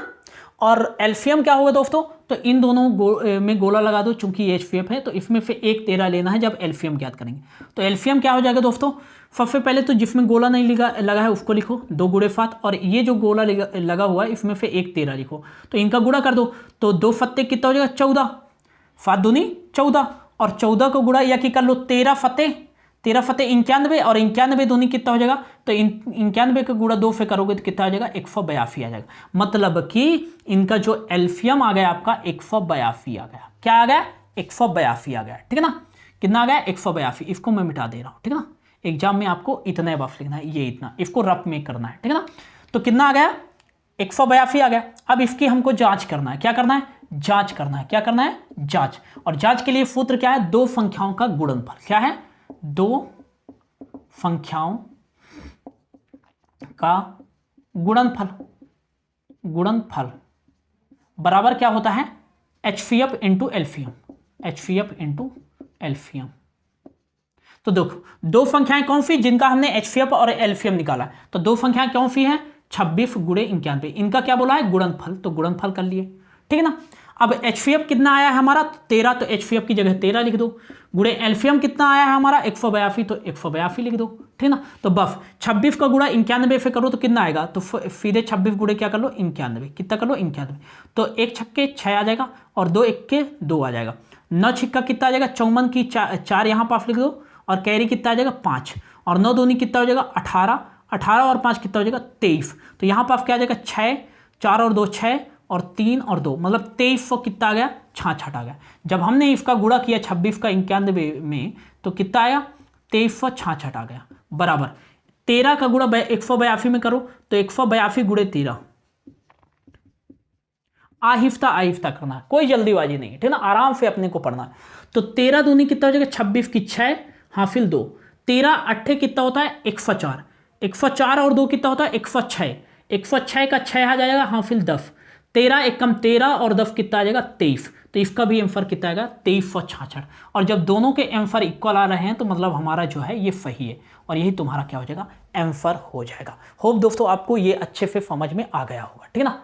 होप आपको ये अच्छे से समझ में आ गया होगा। जल्दी से नोट डाउन कर लीजिए, फिर बढ़ते हैं अगले क्वेश्चन की ओर। जल्दी से इसको नोट डाउन कर लीजिए, फिर बढ़ते हैं अगले क्वेश्चन की ओर। होप आप लोगों ने इसको नोट डाउन कर लिया होगा। अगला जो क्वेश्चन है हमारा वो है दूसरा नंबर 5 for 10, 5 for 10 और 92। इसका आपको पहले क्या करना है एल्फियम और HCF ज्ञात करना है, ठीक है ना। तो यहां पर लिखना है हल, तो यहां पर लिखना है 5 for 10 के अभाज्य गुणनखंड, 5 for 10 के अभाज्य गुणनखंड। तो 5 for 10 के अभाज्य गुणनखंड, फिर 92 के अभाज्य गुणनखंड, अभाज्य गुणनखंड। तो यहां पर रफ कार्य करना है आपको, पहले 5 for 10 का निकालना है। 5 for 10 लास्ट में 0 है तो 2 से कटेगा, मैंने बताया था जिसके भी लास्ट में 0 रहे, 2 रहे, 4 रहे, 6 रहे, 8 रहे तो वो हमेशा 2 से कटेगा। जिसके लास्ट में 1 रहे, 3 रहे, 5 रहे, 7 रहे या 9 रहे तो वो तो या तो 3 से कटेगा या तो फिर 5 से कटेगा, या तो 5 है तो 5 से कटेगा, ठीक है। और या तो 7 से कटेगा या तो 9 से कटेगा या तो 11 से कटेगा, ठीक है ना। 3 से कटेगा तो 9 से भी कटेगा, ठीक है ना। तो ये लास्ट में 0 है तो 2 से कटेगा, तो 2 दूना कितना हो जाएगा 4, बचा 1 तो 2 पंचे 10, बचा 1 तो 2 पंचे कितना हो जाएगा 10, है ना। अब ये किससे कटेगा, लास्ट में 5 है तो लास्ट में 5 है तो 3 से काटो, तो 3 फत्ते कितना 2 में टेबल नहीं जाएगा, 3 फत्ते 21, 3 8 24, 24 25 था तो 24 ले लिए तो बचा 1, तो 3 बचे कितना हो जाएगा 15, ठीक है ना। अब ये किससे कटेगा 3 से कटेगा, क्या 3 दूना 6, बचा 3 तो नहीं कटेगा तो 5 से काटो, तो यहाँ पर 5 एकम 5 बचा 3 तो 5 फते 35, अब 17 से काट दो 17 एकम 17, ठीक है ना। तो इसके अभाज्य गुणनखंड क्या हो गए 5 for 10 के हो गए 2 गुणे 3 गुणे 5 गुणे 17, क्या हो गया 5 गुणे 17, ठीक है ना। अब इसको मिटा दो। अब अगला निकालो किसका 92 का। 92 का अभाज्य गुणनखंड देखो कितना आ रहा है, तो 92 का अभाज्य गुणनखंड आएगा, पहले लास्ट में 2 है तो 2 से काटो, 2 चौके 8, बचा कितना 8 ले लिए तो 1 बचा, तो इसको दे देंगे तो 12 हो जाएगा, तो 2 छिक्का 12। अब 23 दूनी 46 होता ना, तो यहाँ पर 2 से काट लो, 2 दूनी 4 और 2 3 6 और 23 जो है 23 से ही कटेगा, है ना। तो 92 के अभाज्य गुणनखंड क्या हो गए 2 गुणे 2 गुणे 23। अब दोनों में क्या क्या मिल रहा है बताओ, दोनों में मिल रहा है ओनली 2 बफ मिल रहा है, क्या मिल रहा है 2 बफ मिल रहा है। तो इनका HCF क्या हो जाएगा, तो लिखोगे 5 for 10 और 92 का HCF कितना होगा 2 1 2 लेंगे, है ना, 1 2 लेंगे, इन दोनों में से 1 2 ही लेंगे, ठीक है ना। तो क्या आ जाएगा 2 आ जाएगा HCF, ठीक है ना। अब एल्फियम क्या आ जाएगा, एल्फियम के लिए भी 1 2 लेंगे, ठीक है ना। तो 5 for 10 और 92 का एलसीएम कितना आएगा दोस्तों? तो पहले लिख लो 2, फिर लिख लो जिसमें गोला नहीं लगा है उसको पहले लिखो 3 गुणे 5 गुणे 17, पहले लिख लो 3 गुणे 5 गुणे 17, फिर गुणे क्या लिख लो 2 गुणे 23 और गुणे कितना लिख लो जो 2 बचा हुआ है। तो इसमें गुणा कैसे करेंगे? तो पहले 10 बनाओ इसको, तो 5 का गुणा किससे किए 2 से किए, तो 5 दूनी 10 और 10 का गुणा 2 से किए तो कितना आ गया 10 दूना 20 और 20 का गुणा 3 से किए तो 20 टाइम 60 और 60 का गुणा 60 का गुणा मान लो 17 से करना, तो 17 का 17 छिक्का 102, 1000 कितना आएगा 20 और 1020 का गुणा किससे करना है 23 से करना है। तो 23 फुन्नम फुन 23 दूना 46 की 6 हाफिल 4 आ गया, 23 फुन्नम फुन और ये 4 आ गया है ना, 23 से कम 23,000 जो है कितना आएगा 460 आ जाएगा। कितना आ जाएगा 23,460 आपका आंसर आ रहा है इसका, ठीक है ना, 23,460, ठीक है ना। ये किसका आया?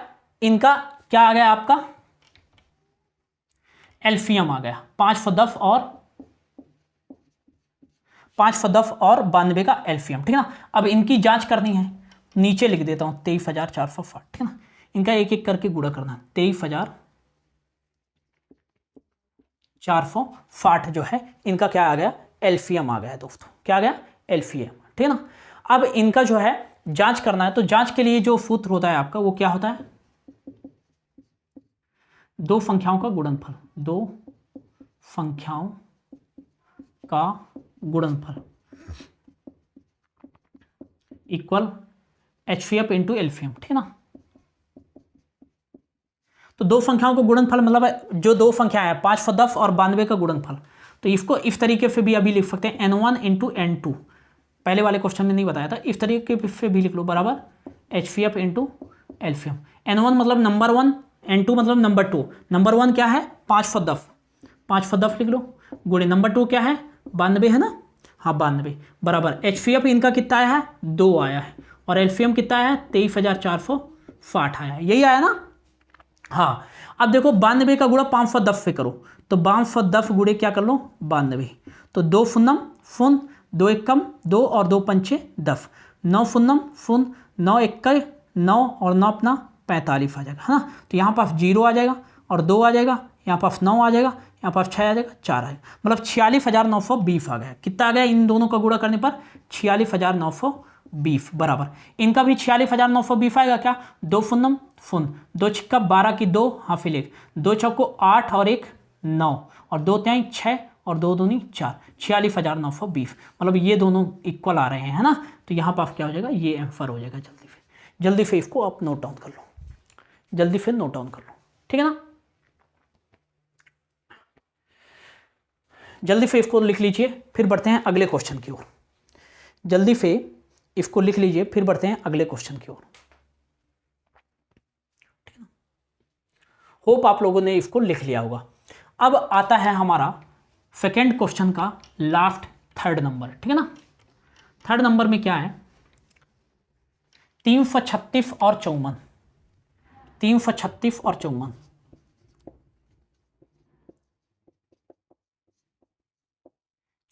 336 तो सबसे पहले यहां पर हल लिखना है आपको और लिखना है यहां पर 336 और 54 का अभाज्य गुणनखंड, फिर लिखना है 54 का सॉरी यहां 336 का गुणनखंड लिखो, 336 का अभाज्य गुणनखंड, अभाज्य गुणनखंड, ओके। अब यहां पास लिख लो 54 का अभाज्य गुणनखंड,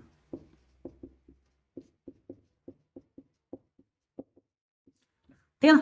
तो 336 का अभाज्य गुणनखंड कितना हो जाएगा 336 लास्ट में 6 तो 2 से डिविजिबल होगा, 2 एकम 2 बचा कितना 1 तो 13 हो जाएगा, 2 छिक्का 12 और 2 अट्ठे 16, 2 से कटेगा 2 अट्ठे 16 और 2 चौको 8, 2 से कटेगा 2 दूना 4 2 चौको 8 और 2 दूना 4, फिर किससे कटेगा 2 दूनी 4 और 2 एकम 2, फिर किससे कटेगा 3 फते 21 और 7 जो है 7 से ही कटेगा, 7 एकम 7। तो इसका कितना आ गया बताओ 336 का कितना आएगा 2 गुणे 2 गुणे 2 गुणे 2, है ना, गुणे 3 गुणे 7, ये आ गया है ना। हाँ सही। अब 336 ये रफ कार्य में करना है आपको, ठीक है ना। अब 54 का अभाज्य गुणनखंड क्या होगा, 54 का लिख लो, 2 दूनी 4 बचा 1 तो 2 फत्ते 14, 3 नमा 27, 3 त्रिका 9 और 3 एकम 3, तो कितना आ गया बताओ, 2 गुणे 3 गुणे 3 गुणे 3। अब दोनों में जो मिल रहा है उसको गोला कर लो, दोनों में क्या क्या मिल रहा है, पहला तो क्या मिल रहा है, 2 मिल रहा है, और कुछ मिल रहा है क्या, हाँ 3 मिल रहा है, ये वाला 3 मिल रहा है, ठीक है ना। तो बस अब दोनों और कुछ मिल रहा है क्या, नहीं मिल रहा है, तो यहां पर आप जो है लिखोगे 336 और 54 का HCF मतलब हाईएस्ट कॉमन फैक्टर, जिसमें गोला लिखा है इससे एक एक नंबर लो, जैसे इसमें गोला लगा 2 ले लो और इससे ले लो कितना 3, तो 2 3 6, तो 336 और 54 का जो है HCF कितना आएगा, तो 336 और 54 का जो आपका HCF आ जाएगा वो कितना आएगा, 6 आएगा। कितना आएगा दोस्तों, 6 आ जाएगा HCF 336 और 54 का, ठीक है ना। अगला 336 और 54 का एलसीएम क्या होगा, एलसीएम, तो एलसीएम के लिए सबसे पहले क्या देखोगे, जिसमें गोला नहीं लगा है, पहले जिसमें गोला नहीं लगा है वो नंबर लिखो, तो 2 गुणे 2 गुणे 2, 2 गुणे 2 गुणे 2 गुणे 7 आ जाएगा, कितना आ जाएगा 7 आ जाएगा, है ना। फिर नीचे 3 गुणे 3, अब जिसमें गोला लगा है उससे एक एक नंबर लो, इससे 2 लेंगे और ये वाले गोले से 3 लेंगे, बस इनका गुणा कर दो, तो कितना आएगा, 2 दूनी 4 दूनी 8, 8 फिर ये वाला 2 कर दो तो 8 दूनी 16, इनका गुणा कर लिए, 2 दूनी 4 दूनी 8 दूनी 16, 16 थे 48, 48 का गुणा फिर किससे करो, और 48 का गुणा कर लो 3 से, 48 का गुणा 3 से करेंगे तो 3 8 24 की 4 और 2 3 चौको 12 13 1 14, 144 आ गया।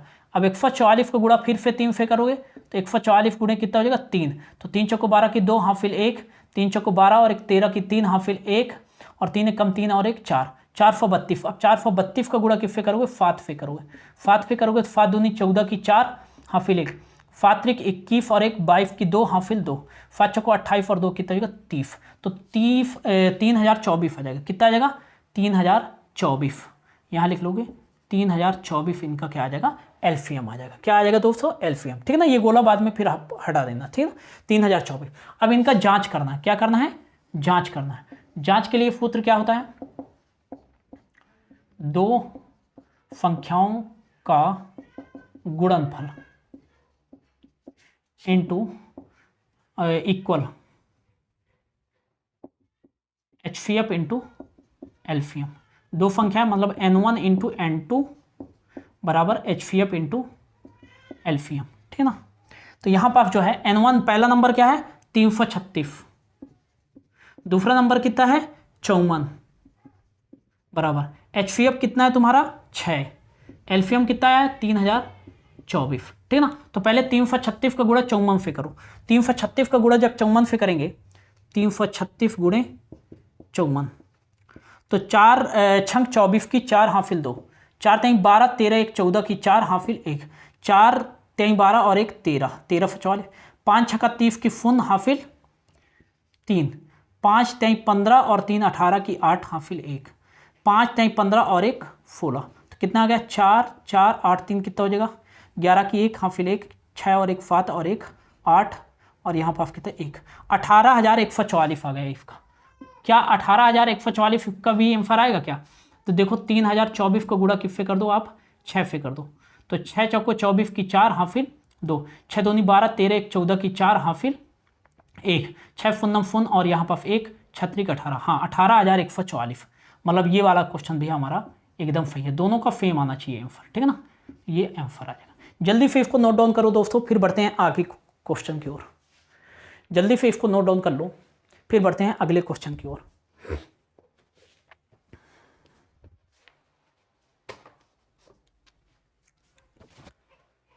जल्दी से इसको कर लो, होप आप लोगों ने जो है इसको नोट डाउन कर लिया होगा। अब बढ़ते हैं अगले क्वेश्चन की ओर। तो प्रश्नावली 1.1 का हमने पूरा क्वेश्चन नंबर फर्स्ट पढ़ लिया, दूसरा भी क्वेश्चन के सारे क्वेश्चन सॉल्व कर लिए। अब आता है तीसरा क्वेश्चन, तो इसको मैं मिटा देता हूँ, ठीक है ना, इसको मैं मिटा देता हूँ और फिर से बोल रहा हूँ दोस्तों, प्लीज़ ज़्यादा से ज़्यादा लोगों तक इस वीडियो को पहुंचाइएगा अर्थात शेयर कीजिएगा। तो अगला जो क्वेश्चन है दोस्तों हमारा वो 3rd नंबर का है, प्रश्नावली 1.1 का, अध्याय 1 की। क्वेश्चन है अभाज्य गुणनखंड विधि के द्वारा निम्नलिखित पूर्णांकों के HCF और LCM ज्ञात कीजिए। सिमिलर पिछले क्वेश्चन के जैसे है, लेकिन उसमें 2 नंबर आपको दिए जाते थे, लेकिन इसमें कितने हैं, 3 नंबर है। तो इनको कैसे करना है आइए देख लेते हैं। तो पहला नंबर लिख लीजिएगा 12, 15 और 21। इसको जांच नहीं करना है, ओनली HCF और LCM निकाल देना है आपको बफ। तो हल करेंगे तो हल में लिखना है आपको कि 12 के अभाज्य गुणनखंड, के अभाज्य गुणनखंड, ठीक है ना, 12 के अभाज्य गुणनखंड। फिर दूसरा नंबर है 15 के अभाज्य गुणनखंड, 15 के अभाज्य गुणनखंड, ठीक है ना। फिर तीसरा है 21 के अभाज्य गुणनखंड, 21 के अभाज्य गुणनखंड, ठीक ना। इसको रफ में कर लीजिएगा जो भी आप गुणनखंड विधि से करेंगे। तो पहला 12 का निकालना है, तो 12 2 से कटेगा, 2 छक्का 12, 2 तिहाई 6 और 3 एकम 3। तो इसके अभाज्य गुणनखंड क्या आ गए 12 के, 2 गुणे 2 गुणे 3। अब दूसरा नंबर क्या है, दूसरा नंबर है 15 के अभाज्य गुणनखंड। 15 के अभाज्य गुणनखंड 3 से कटेगा, 3 पचे 15 और 5 एकम 5। तो 3 गुणे क्या आ गया, 5 आ गया इसके अभाज्य गुणनखंड, ठीक ना। चौथा है 21 के अभाज्य गुणनखंड। 21 जो है ये 3 से कटेगा, 3 फते 21 और 7 एकम 7। तो यहाँ पर क्या आ जाएगा 3 गुणे 7, ठीक है ना, अभाज्य गुणनखंड। तो ये बताओ कि यहाँ पर फिर आगे लिखना है, इसको लिखने के बाद आगे लिखना है आपको कि 12, 15 और 21 का HCF लिख लो आप, और यहाँ लिखना 12, 15 और 21 का LCM, ठीक ना। तो 12 और 15 और 21 का जो है HCF क्या होगा, जो तीनों में नंबर आया हो, ठीक है ना। तीनों में क्या नंबर आया है, इसमें भी 3 है, इसमें भी 3 है, इसमें भी 3 है।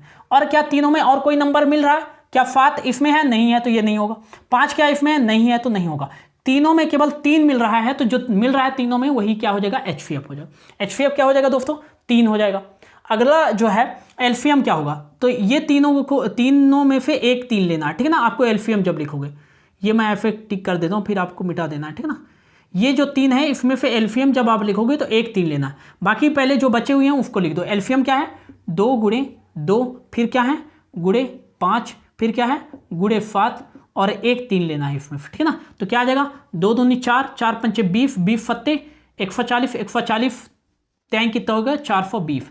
तो 420 क्या हो जाएगा LCM, और यही आपका क्या हो जाएगा आंसर हो जाएगा। इसको ऐसे गोला नहीं लगाना है आपको एग्जाम में, ठीक है ना, ये मैं समझाने के लिए बोल रहा हूँ, ठीक है ना। तो इस तरीके से जो है ये पहला क्वेश्चन हमारा सॉल्व हो जाता है, ठीक है ना, इस तरीके से, ठीक है ना। तो इस तरीके से आपको लिखना है, ठीक है ना। जल्दी से नोट डाउन कर लीजिए, फिर बढ़ते हैं अगले क्वेश्चन की ओर। जल्दी से इसको नोट डाउन कर लीजिए, फिर बढ़ते हैं अगले क्वेश्चन की ओर, ठीक है ना। अगला क्वेश्चन क्या है, इसको मिटा देता हूं मैं, ठीक है ना।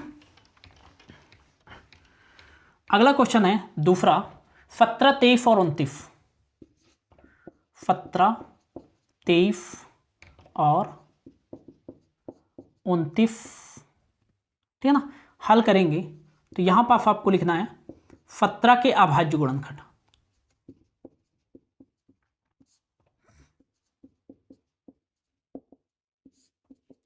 फिर यहां पर लिखना है 23 के अभाज्य गुणनखंड,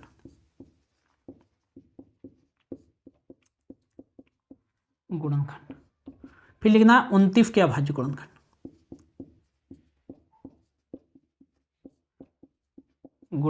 ठीक है ना।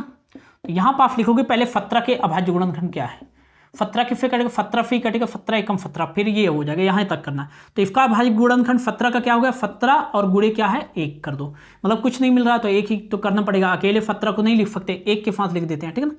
23 का, इसका भी क्या आ जाएगा 23 एकम 23, मतलब इसको क्या लिखेंगे 23 गुणे 1, और 29 का भी ऐसे आ जाएगा 29 एकम 29। तो देखो जब भी किसी भी 3 संख्याओं का आप HCF निकाल रहे हो, 2 संख्याओं का निकाल रहे हो, यदि दोनों में कोई मैच ही ना करे, जैसे LCM सपोज दैट मान लो क्या है, मान लो अभाज्य गुणनखंड क्या है, मान लो 2 गुणे 3 गुणे 5, और दूसरे नंबर का है अभाज्य गुणनखंड 7 गुणे 11 गुणे 13, तो इसमें इन दोनों में कुछ मिल रहा है क्या, नहीं मिल रहा, तो कुछ भी नहीं मिल रहा, तो HCF क्या होगा हमेशा 1 होगा, ये ध्यान रखना, ठीक है ना। तो जिस प्रकार इस क्वेश्चन में देखो क्या इन तीनों में कुछ मिल रहा है क्या, नहीं मिल रहा, केवल एक ही मिल रहा है और एक को हमने लिखा है अपने फिर, ठीक है ना। तो एक मिल रहा है तो इन दोनों का जो इन तीनों का HCF होगा, तो यहाँ पर आप लिख लेना 17, 23, 29, 17, 23 और 29 का HCF। फिर अगला क्या है 17, 23 और 29 का LCM। 17, 23, 29 का HCF क्या होगा, कुछ नहीं मिल रहा तो एक कर दो, LCM तो HCF तुम्हारा क्या हो जाएगा, सॉरी LCM क्या होगा, HCF तो एक हो जाएगा तो LCM क्या हो जाएगा 17 गुणे 23 गुणे 29 करना पड़ेगा। तो पहले 23 का गुणा 17 से कर लो, तो क्या आ जाएगा 23 गुणे 17, तो 17 त्याएं 51 आएगा ना, 5, 17 दूनी 34 और 5 कितना हो जाएगा 34 और 5 हो जाएगा 39। 391 का गुणा किससे कर दो 29 से, 9 एकम 9, 9 9 81 की 1, हाँ फिर 8, 9 त्रिक 27 और 8 कितना हो जाएगा 27 और 8 हो जाएगा 35, है ना, ये आएगा ना। 2 एकम 2, 2 9 18 की 8, हाँ फिर 1, 2 3 6 और 1 7, तो यहाँ पर आप क्या जाएगा 9 3 8 5 13 की 3, हाँ फिर 1 7 3 10 और 11, 11,339 आ जाएगा, ठीक है ना, 11,339। ये इनका क्या आ जाएगा LCM आ जाएगा, क्या आ जाएगा दोस्तों LCM 11,339। तो ये रहा सेकंड नंबर का क्वेश्चन, इसको भी जल्दी से नोट डाउन कर लो, जल्दी से नोट डाउन कर लो, फिर बढ़ते हैं अगले क्वेश्चन की ओर, ठीक है ना। एकदम हलवा क्वेश्चन है, जल्दी जल्दी इसको कर लेते हैं, ठीक है ना। अगला जो क्वेश्चन हमारा लास्ट है, थर्ड का लास्ट जो है तीसरा नंबर, 8, 9 और 25 का 25 है ना। तो हल करेंगे तो पहले क्या लिखना है आपको 8 के अभाज्य गुणनखंड,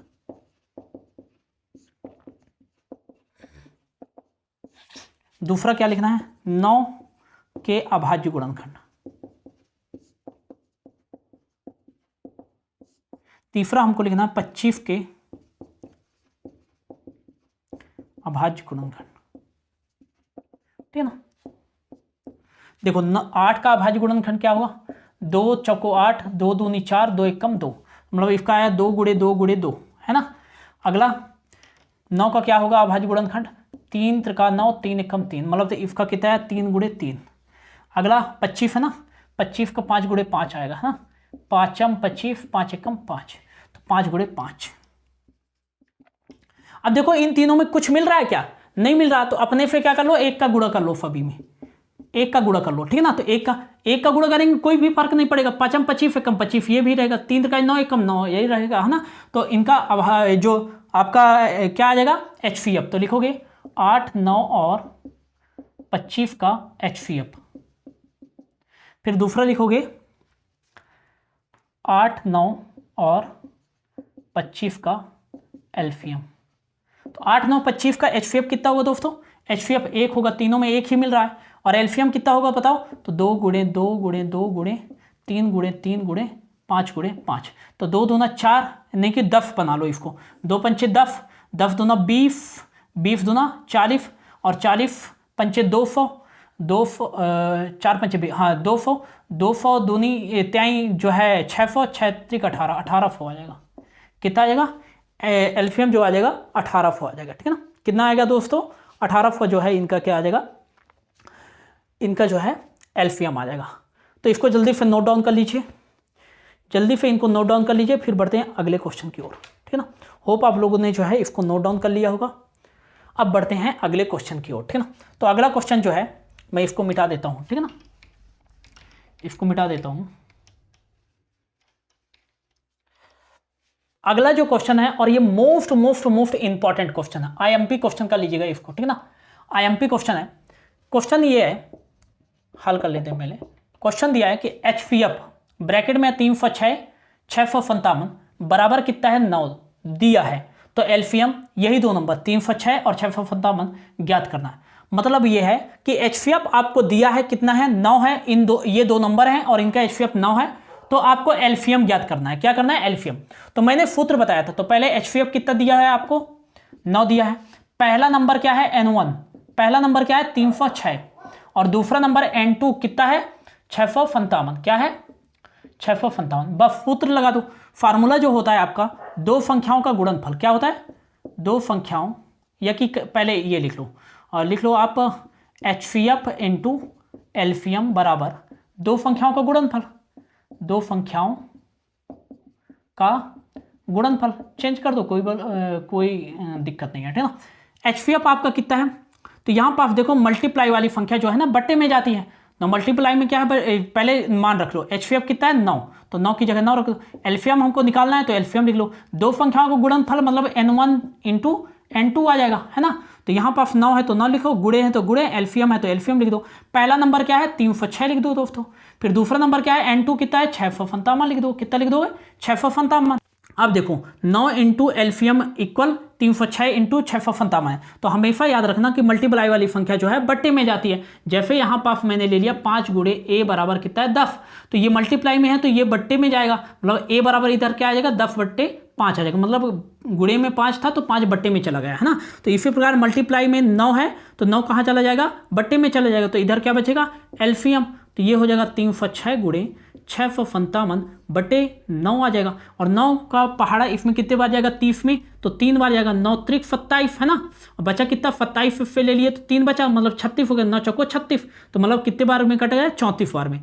तो एल्फियम बराबर कितना आ गया, एल्फियम बराबर कितना आ गया 34 गुणे 655। अब 655 में किसका गुणा कर दोगे 34 का गुणा कर दो, तो 4 फते 28 की 8 हाफिल 2, 4 पंचे 20 और 2 कितना हो जाएगा 22 की 2 हाफिल 2, 4 संग 24 25 1 26, 3 फते 21 की 1 हाफिल 2, 3 पचे 15 4 1 17 की 7 हाफिल 1, 3 छंग 18 और 1 19। तो यहाँ पर कितना आ जाएगा 8 3 7 6 13 की 3 हाफिल 1, 9 2 11 और 1 12 की 2 हाफिल 1 और 2, 22,338 आ जाएगा। कितना आ जाएगा 22,338। यही क्या हो जाएगा एल्फियम हो जाएगा, क्या हो जाएगा एल्फियम 22,338। यही आपका आंसर हो जाएगा। और ये काफ़ी इंपॉर्टेंट क्वेश्चन है दोस्तों, काफ़ी इंपॉर्टेंट क्वेश्चन है और बार बार ये जो क्वेश्चन है एग्जाम में पूछा गया है, ठीक है ना। तो जल्दी से नोट डाउन कर लीजिए, फिर बढ़ते हैं अगले क्वेश्चन की ओर, ठीक है ना। होप आप लोगों ने जो है इसको नोट डाउन कर लिया होगा, ठीक है ना। होप आप लोगों ने जो है इसको नोट डाउन कर लिया, ठीक है ना। अगला जो पांचवा क्वेश्चन है, पांचवा जो क्वेश्चन है वो क्या है देख लेते हैं। तो अगला जो पांचवा नंबर हमारा क्वेश्चन है वो क्वेश्चन है, जांच कीजिए कि क्या किसी प्राकृत संख्या n के लिए संख्या 6 की पावर n अंक पर समाप्त हो सकती है। तो देखो इसको हल करेंगे, तो हल करेंगे दोस्तों, तो सबसे पहले ये देखो कि n एक क्या है प्राकृत संख्या, क्या है प्राकृत संख्या। और प्राकृत संख्या क्या होती है मैं इसको बताया हुआ हूं पहली वाली क्लास में, है ना। तो प्राकृत संख्या वे संख्याएं होती हैं जो 1 से प्रारंभ होकर अनंत तक जाती हैं, ठीक है ना। तो n क्या हो गया प्राकृत संख्या। अब क्या बोल रहा है, क्या जो 6 है ये 0 पर समाप्त हो सकती है, कोई भी प्राकृत संख्या जो है 0 पर समाप्त होगी। तो यहां पर आपको याद रखना है कि 6n के अभाज्य गुणनखंड क्या होंगे, अभाज्य गुणनखंड। 6n का अभाज्य गुणनखंड करो, तो 6 का अभाज्य गुणनखंड करोगे तो 2 3 6 और 3 एकम 3, मतलब क्या आ जाएगा 2 गुणे 3 की पावर n है तो n लगा दो, ठीक है ना।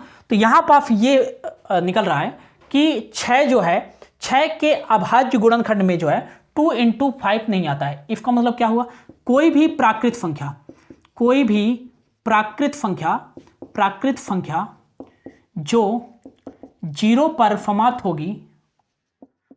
होगी उसके अभाज्य गुणनखंड 2 × 5 की पावर n के रूप में होंगे।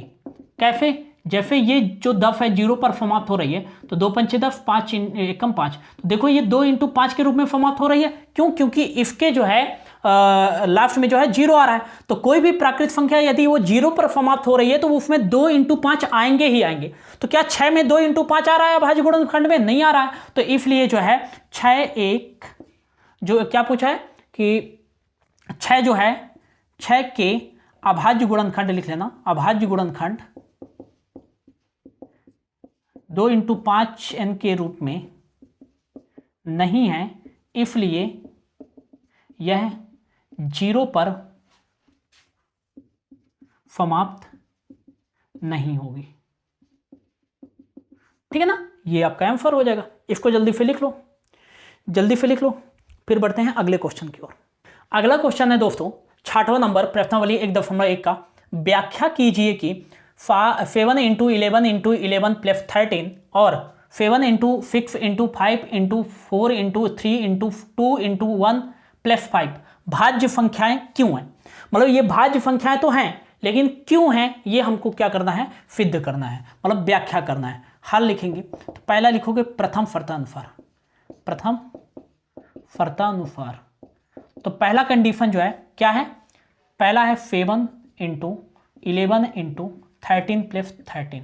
तो यहां पर आप सबसे पहले क्या लिखोगे कि जब भी देखो जैसे 2 इंटू 2 इंटू 2 प्लस 2 है, मतलब 3 यहाँ 5 लिख दो। तो इन दोनों में सेम संख्याएं कौन सी है, दो हैं, तो इसको दो कॉमन निकालेंगे तो इफ यहाँ से दो कॉमन निकलेगा, यहाँ से दो, तो अंदर क्या बचेगा 5 इंटू 3 इंटू और इसकी जगह क्या बचेगा 1। इसी प्रकार इसमें जो है 13 जो है 2 बार है ना, 13 को क्या निकाल लेंगे, कॉमन निकालेंगे, 13 कॉमन निकालेंगे तो अंदर क्या बचेगा 7 इंटू 11 इंटू क्या बचेगा, यहाँ पर 11 बच जाएगा, तो इससे तो एक गुणे में 1 कर देंगे तो इसकी जगह तो 1 बचेगा, तो गुणा 1 जो है वही सेम संख्या हो जाएगा।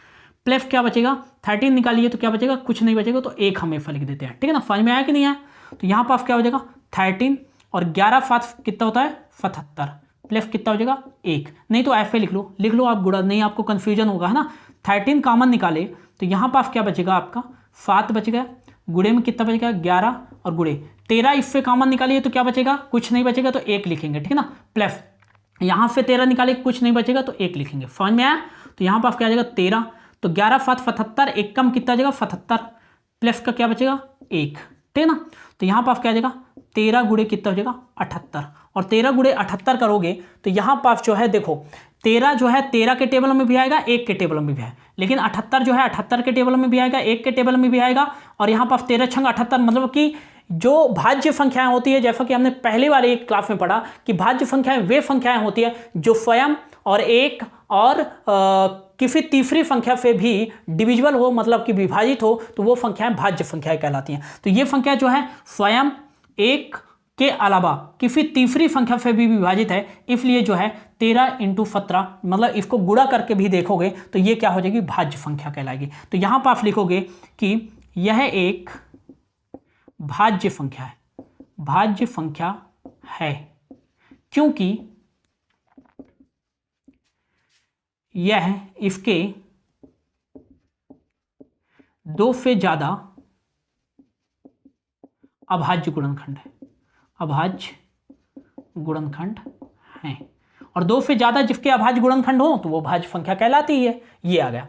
अब दूसरी फर्तानुसार लिखोगे, दूसरी फर्तानुसार, दूसरी फर्तानुसार में क्या है 7 गुणे 6 गुणे 5 गुणे 4 गुणे 3 गुणे 2 गुणे 1 है ना, प्लस कितना है 5 है ना, प्लस 5 है, यही क्वेश्चन है ना। हाँ, अब देखो इन दोनों में कौन सी संख्याएं डबल हैं, तो ये है 5 और 5, तो इनमें से 5 कॉमन निकालो तो बचेगा क्या अंदर 7 गुणे 6 गुणे 5 बाहर निकालिए तो कुछ नहीं बचेगा तो 1 लिख दो, गुणे 4 गुणे 3 गुणे 2 गुणे 1, और प्लस से 5 निकालिए तो क्या बचेगा 1 है ना, प्लस का 1 बचेगा।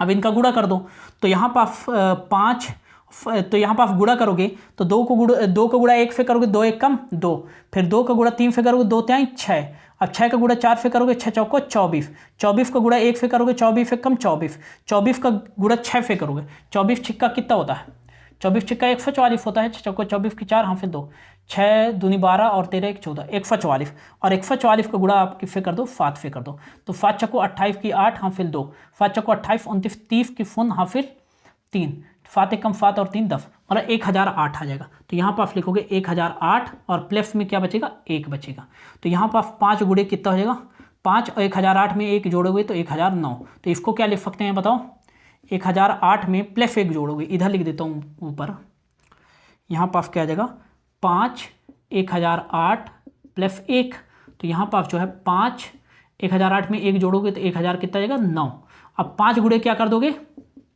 1009, तो 1009, तो यहाँ पास हमारा जो आ गया वो क्या आ गया 5 गुणे 1009 आ गया, और ये भी एक क्या है भाज्य संख्या है। भाज्य संख्या मीन्स क्या हो जाएगा, इसका गुणा करके देख लो, 5 नम 45 की 5, हाँ फिर 4, 5 फुन्नम फुन, तो यहाँ 4 आ जाएगा, और 5 फुन्नम फुन और 5 एकम 5000 कितना आ जाएगा 45, 5045 5 पे काटोगे तो 5 एकम 5, 5 फुन्नम फुन 5 0 0 पन्नम 45, 1009 1009 से ही कटेगा, किससे कटेगा 1009 से ही कटेगा। तो ये देखो 1000 जो 9 है उसके जो है एक से तो कटेगा ही कटेगा, स्वयं से तो कटेगा ही कटेगा, लेकिन इसके और गुणनखंड मतलब इसके और गुणनखंड जब इनको दोनों को गुणा किए तो क्या आ गया 5 आ गया। मतलब कि ये जो है स्वयं और एक के अलावा किसी तीसरी संख्या से भी कट रहा है, इसलिए जो है ये भाज्य होगा। तो लिख लोगे यहां भी, तो इसके 2 से ज्यादा अभाज्य गुणनखंड है, इसलिए यह एक भाज्य संख्या है। बस यही आपका आंसर हो जाएगा, ठीक है ना। जल्दी से नोट डाउन कर लो इसको भी, आप जल्दी से नोट डाउन कर लो, ठीक है ना। तो होप आपको ये समझ में आ गया होगा, है ना। तो इसको जो है मैं मिटा देता हूं, ठीक है ना। और कुछ भी चीजें समझ में नहीं आती तो जो ग्रुप में जुड़े हुए हैं तो ग्रुप में जो है क्वेश्चन सेंड कर दीजिए कि सर ये वाला समझ में नहीं आया, और जो नहीं जुड़े हुए हैं तो मैंने नंबर बता ही दिया है, उस नंबर के थ्रू आपको ग्रुप में जोड़ दिया जाएगा। अब देखो लास्ट क्वेश्चन जो है आपका किसका 1.1 का 7 क्वेश्चन है, और 7th नंबर का जो क्वेश्चन है आपका वो क्या है आइए देख लेते हैं, ठीक है ना। तो मैं क्वेश्चन पढ़ देता हूं क्योंकि इसको लिखने में ज़्यादा टाइम लगेगा। कि किसी खेल के मैदान के चारों ओर वृत्ताकार पथ है, मतलब ये खेल का मैदान है ना, ये खेल का क्या है मैदान है, और इसके चारों ओर जो है वृत्ताकार पथ है। पथ मतलब क्या हो जाएगा रास्ता है, मतलब कि दौड़ने का रास्ता है, समझ। ये चारों ओर क्या है वृत्ताकार पथ है। फिर क्या बोल रहा है, इस मैदान का एक चक्कर लगाने में फोनिया को 18 मिनट लगते हैं। मतलब फोनिया को जो है लिख लो, हल करेंगे कौन सा 7 नंबर का फर्स्ट ये सॉल्यूशन है ना। तो लिख लो मैदान को एक चक्कर लगाने में फोनिया को लगे समय। तो कितना बोल रहा है, इस मैदान का एक चक्कर लगाने में फोनिया को कितने मिनट लगते हैं 18 मिनट लगते हैं, सॉरी 18 मिनट लगते हैं। और फिर क्या बोल रहा है कि जबकि इसी मैदान का एक चक्कर लगाने में रवि को 12 मिनट लगते हैं ना। तो मैदान को एक चक्कर लगाने में रवि को लगे समय। तो इसी मैदान का जो है एक चक्कर लगाने में जो है रवि को कितना समय लगता है, तो आपको याद रखना है इस मैदान का एक चक्कर लगाने में रवि को जो है 12 मिनट लगता है। बस क्वेश्चन सॉल्व हो गया। यहां पर आपको क्या लिखना है 18 और 12 का, ये रफ कार्य में करना ना, 18 और 12 का क्या कर लेना है अभाज्य गुणनखंड। तो यहाँ पर 2 9 18, 3 त्रिका 9 और 3 एकम 3। तो यहाँ पास जो है 18 का अभाज्य गुणनखंड, 18 के अभाज्य गुणनखंड क्या आ जाएंगे बताओ, आ जाएगा 2 गुणे 3 गुणे 3। और इसी प्रकार 12 का अभाज्य गुणनखंड कर लो, 2 छक्का 12, 2 3 6 और 3 एकम 3। मतलब क्या आ गया 12 के अभाज्य गुणनखंड। 12 के अभाज्य गुणनखंड क्या हो जाएगा 2 गुणे 2 गुणे 3। तो जो जो मिल रहा है उसको आप क्या कर लो HCF निकालो। HCF क्या हो जाएगा बताओ, जो मिल रहा है इससे 1 2 ले लो, इससे 1 3 ले लो, 2 3 कितना हो जाएगा 6। HCF 6 आ गया तो एलसीएम निकाल सकते हो कि नहीं निकाल सकते हो। एलसीएम क्या होता है दो संख्याओं का गुणनफल, सूत्र क्या होता है n1 इंटू n2, दो संख्याओं का गुणनफल। और क्या होता है यहाँ पर पहले ये लिखो HCF इंटू एलसीएम बराबर दो संख्याओं का गुणनफल मतलब n1 इंटू n2। तो HCF कितना आया है 6 इंटू हमको एलसीएम निकालना है बराबर, पहला नंबर क्या है 18, दूसरा नंबर क्या है बताओ दोस्तों 12। तो यहाँ पर मल्टीप्लाई वाली संख्या बट्टे में जाएगी, तो एलसीएम बराबर कितना आ जाएगा 18 गुणे 12/6। और क्षेत्रिक कितना हो जाएगा, क्षेत्रिक कितना हो जाएगा, क्षेत्रिक कितना हो जाएगा 18। तो यहाँ पर क्या आ जाएगा एलसीएम बराबर 3 गुणे कितना आ जाएगा 12, तो 12 3 कितना हो जाएगा 36। मतलब कि यहाँ पर जो है आपका एलसीएम जो आ गया कितना आ गया 36 मिनट। तो क्वेश्चन में क्या पूछा था कि क्वेश्चन में क्या पूछा था आपका, क्वेश्चन में ये पूछा था कि कितने समय बाद वे पुनः प्रारंभिक स्थान पर मिलेंगे। तो लिख लोगे एलसीएम कितना है 36, तो लिखोगे 36 मिनट बाद पुनः रवि और सोनिया प्रारंभिक अपने प्रारंभिक स्थान पर मिलेंगे, स्थान पर मिलेंगे। ठीक है ना। तो ये था दोस्तों पूरा प्रश्नावली 1.1 अध्याय 1 का। हमने सारे क्वेश्चन डिस्कस कर लिए। फिर भी इन क्वेश्चन में कोई डाउट होता तो आप ग्रुप में मैसेज कर दीजिएगा, और जिस क्वेश्चन पे डाउट होता है उसका फोटो खींच के भेज दीजिएगा, ठीक है ना। होप आपको अच्छा लगा होगा। प्लीज़ दोस्तों, काफ़ी ज़्यादा मेहनत लगती है एक वीडियो को बनाने के लिए और इस तरह समझाकर, तो आप चैनल को ज़रूर सब्सक्राइब कर लीजिएगा, वीडियो को लाइक कर दीजिएगा, क्योंकि एक लाइक से आपको एक लाइक से जो है हमें बहुत ज़्यादा मोटिवेशन भी मिलता है। और अपने फ्रेंड सर्कल में जितने भी फ्रेंड हैं उनको सबको ये वीडियो शेयर कर दीजिएगा, ठीक है ना, ताकि उनकी भी हेल्प हो सके, ठीक है ना। तो होप आपको अच्छा लगा होगा। Thank you so much. मिलते हैं अगली क्लास में।